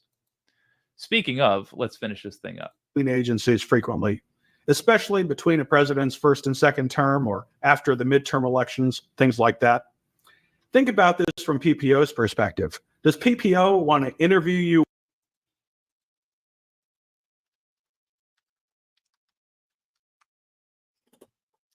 Black Klansman, what is it? Ron Stallworth. Black Klansman is not only a good film, and yeah, I should have mentioned that earlier when the joke was made. It's not only a good thing; it's a wonderful film by Spike Lee, and it's about Ron Stallworth. It stars I don't know, sadly, the main star's name. Isn't that an indictment? And Ben Solo as cops fighting the Klan over the phone and then in person. Oh, son of a bitch. Okay, I finally found it, says Pinkerbell. It's the blue flag. It's the Heritage Foundation flag. Ah, okay. Frickin' Barney Ruffle gone wrong. I find it disconcerting to kiss up to the party. Yeah, I agree. But here's how I view the way we're going to behave with Democrats over the next 2 years. We're quitting and we're stealing office supplies. That's it. That's basically it. We're starting our own business, and we're taking coffee filters and printer paper and all the pens we can stuff into our pockets, And we're doing it, A, so that we have it, and B, so that they don't have it. And also because up until this point in history, if you're alive right now, then the only option you had as a lefty was to be a Democrat. And there's part of me that believes sincerely. Now, all right, the practical part of me wants those people on board. I want those genuine lefties to come join us, and they can prove that they got the stuff to join us by voting with us in a caucus, first and foremost, voting against the interests of the ultra-rich and in the interests of the people. I want their experience as well, because there's a lot of savviness that comes with experience. But then there's also part of me that believes they deserve a chance. They have been fighting the good fight in an oligarchy where there has been no understanding of how any of this works. And yet they've chosen to be the good guys. I think that's deserving of an opportunity to join the official good guy team when it's here. And I don't think it's going to take much convincing. I think there's not many, frankly, but some that are going to be eager to jump ship, especially because that party is going to get stunk up real quick by refugee Republicans. There you go. That's why I'm forming a progressive alternative coalition in Washington State, Jake. Well, excellent. And I think at the state level, you can be bolder than at the national level, too. And it's probably going to be good if we start that way. Do proof of concept at the state level so that our national politicians can then follow your example. Because a lot of those state level parties are going to fail disastrously. And that's fine. We can afford to take those risks because it's state level stuff. We can come in and rescue these folks with national dollars if it is necessary. Yeah, we got to find the people who won't be absorbed by the machine. Exactly. If they're rejected by the people who have multiple super PACs funding them, that means they are our kind of people. Basically, it's going to be the Squad, Bernie Sanders, those types. They've had to call themselves Democrats or sit with the Democrats, but we're going to give them an actual party. I just think the way to start that party is first and foremost with a caucus, because a group of voters within the government is essentially all a party is anyway. So you do a soft launch and you see, all right, I don't want another Sri Thanadar. Sorry, I'm a Michigander. That guy annoys me. I don't want another Sri Thanadar. I want somebody who will first and foremost, here's a better example. I don't want another Joe Manchin. I want first and foremost to see how you are going to vote. And then you can join the club. Recall Nomiki Kantz. I recall Nomiki Kantz was a party delegate and how the delegates tried to influence party policies. That experience was important information we need to learn and participate in. Yeah, you're not wrong. Ooh, the way the light is hitting Jake's sweater makes it look like velvet, and it feels like air. One time, give you a job, and then never hear from you again? Or does PPO want to interview you, give you a job, and form a relationship with you and learn about what you're doing through your work at an agency to advance the president's agenda? I think it's the second one. After your PPO interview, if PPO selects you, your information will be sent to the White House Liaison's office at the relevant agency. White House liaisons are chosen by PPO to be PPO's eyes and ears at various federal agencies. There's usually a liaison, a deputy, and several other staff. It's the liaison from the White House to the agency, not the other way around. When PPO indicates that a candidate is a choice for a position, the White House liaison's office starts the paperwork. Let's jump on down to exiting out entirely. So here's the deal. Y'all get it? We're going to watch the rest of these over the course of the weekend. I invite you to do that. I want to go back to talking about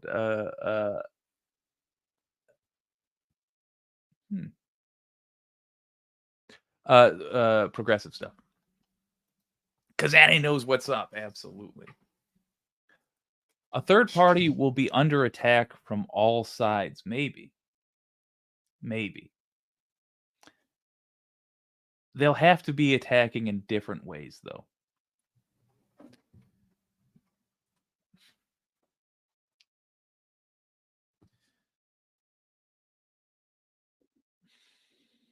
Yeah. Here's the thing. I think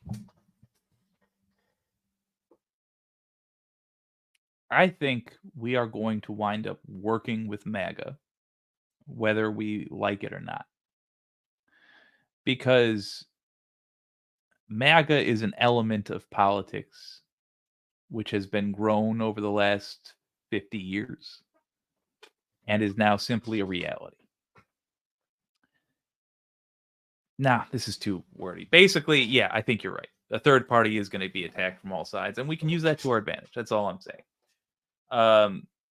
We can use it to our advantage because when the first time we say what we're about, we'll be defining the attacks that we get. It's going to define how these parties will have to say they hate us. And if we come out saying that we're for all the things that Democrats say they're for, they're going to have to attack us on electability. Whereas if we come out saying we're for all the things, well, all right, it's another topic. We shall have a more detailed conversation at a later time.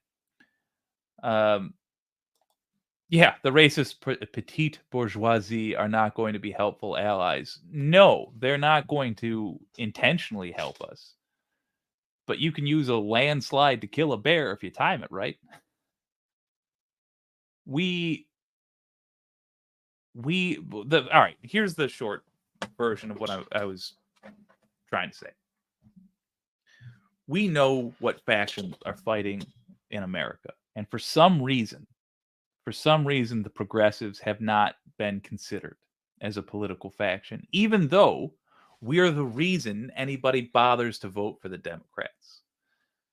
So because these other three factions are going to be having their fight regardless, and MAGA's beating the GOP, and it looks like hopefully losing to Democrats, because we know that's the way that's what Democrats are going to have to say they're against. If we go on the other side of that, Democrats will have to walk the line of saying, well, I'm against the Nazis, but I'm not totally for the anti-Nazis. It's just an element that we can use to our advantage. And at the end of the day, if we make it all about economics, I think we beat them all. I think we take away the strength of all the MAGA complaints, because at the end of the day, MAGA is about blaming minorities for things the oligarchs are doing. If we do that to the Democrats, they're going to have to start sounding like Republicans, and in fact, revealing themselves to be the Republicans light that they always have been. My nightcaps fell off. Yeah, between MAGA and the left, where does that leave you? Republican, which is what Democrats basically are. Public utility, I claim the main issues between MAGA working class is hate versus inclusion. Yeah. And the thing is,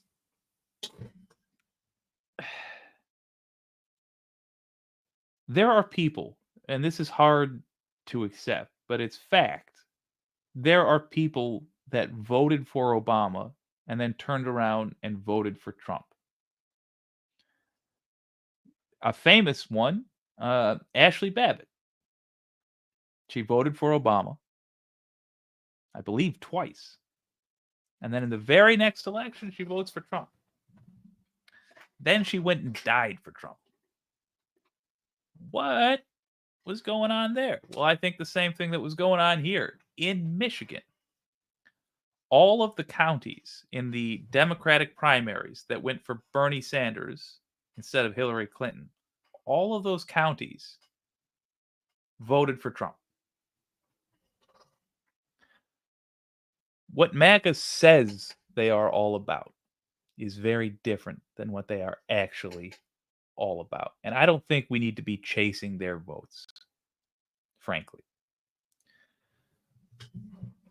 But what we do need to be doing is focusing on genuine change and being very honest about the structures we're suggesting. Because if we're offering real change, there is a chunk of voters in this country who are voting only for that. They don't understand how any of this stuff works. They just don't, because some of them voted for Obama and then Trump. What the? The only thing those two campaigns had in common was that Obama, his whole platform was hope and change. His campaign was that.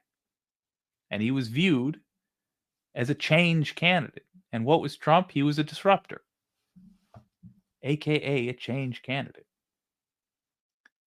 There's people who are not on board with us now who will be in a little bit. And all we need to do is be honest about our intentions. We need to be bold enough to say we actually are going after the oligarchs. We need to be bold enough to call these people the villains. To call Jeff Bezos someone who has money he doesn't deserve. We keep talking like that, we will get a surprising coalition behind us.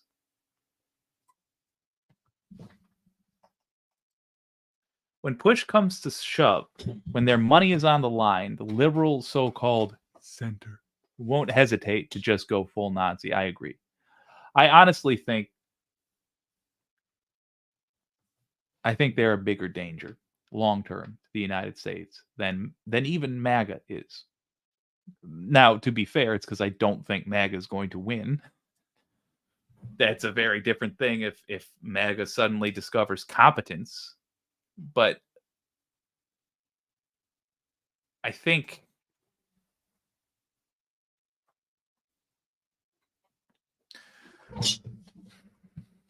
we're on the eve of something.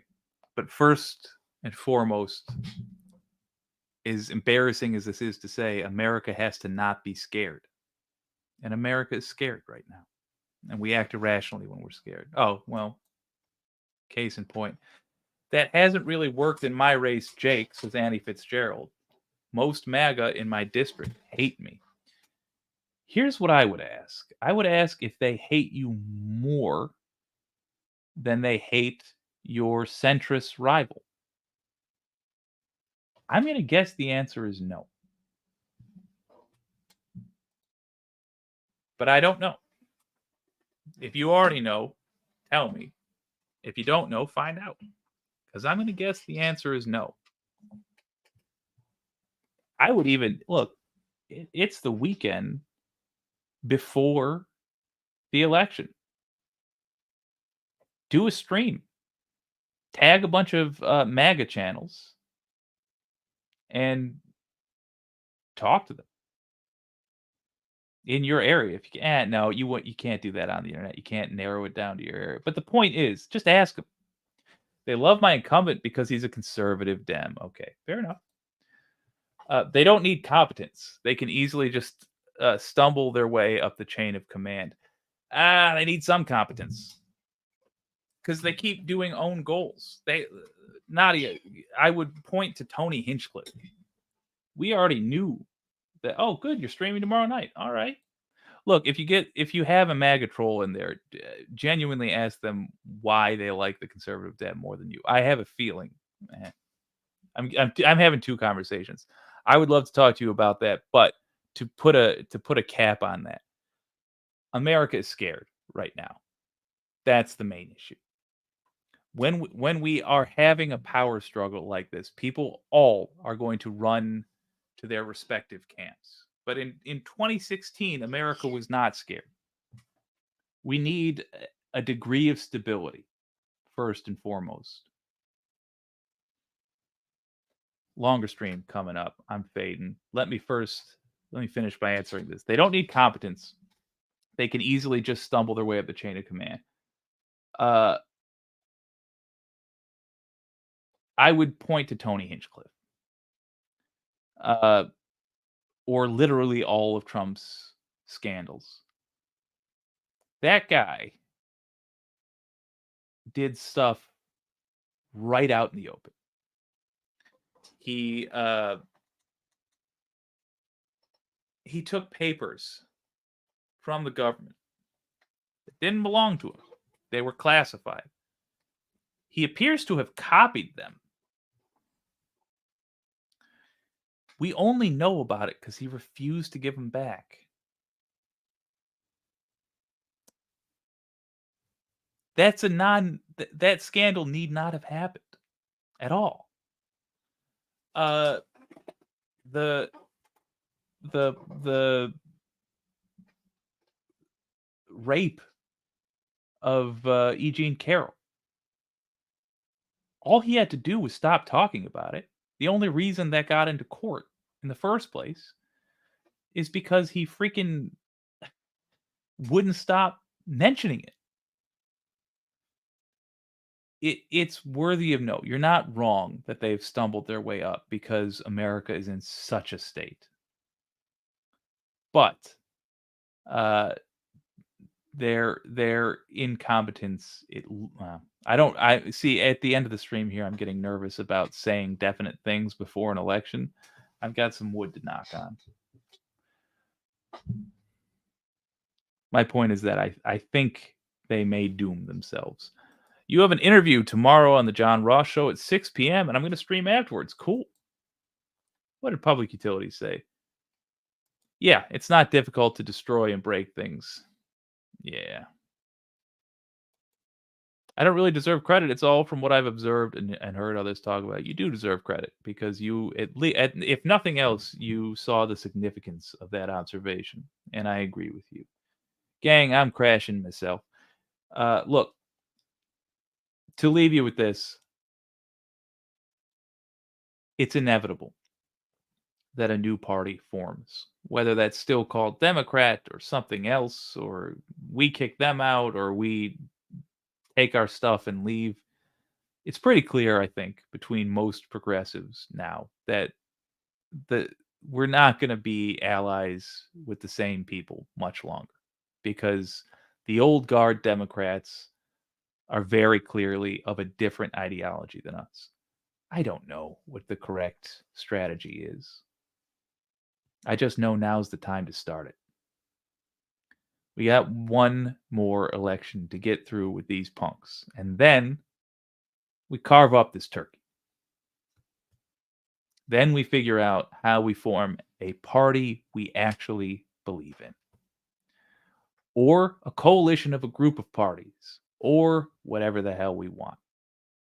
But the point is, we got to defeat the big bad one more time because the Democrats failed us yet again, and the big bad's still here.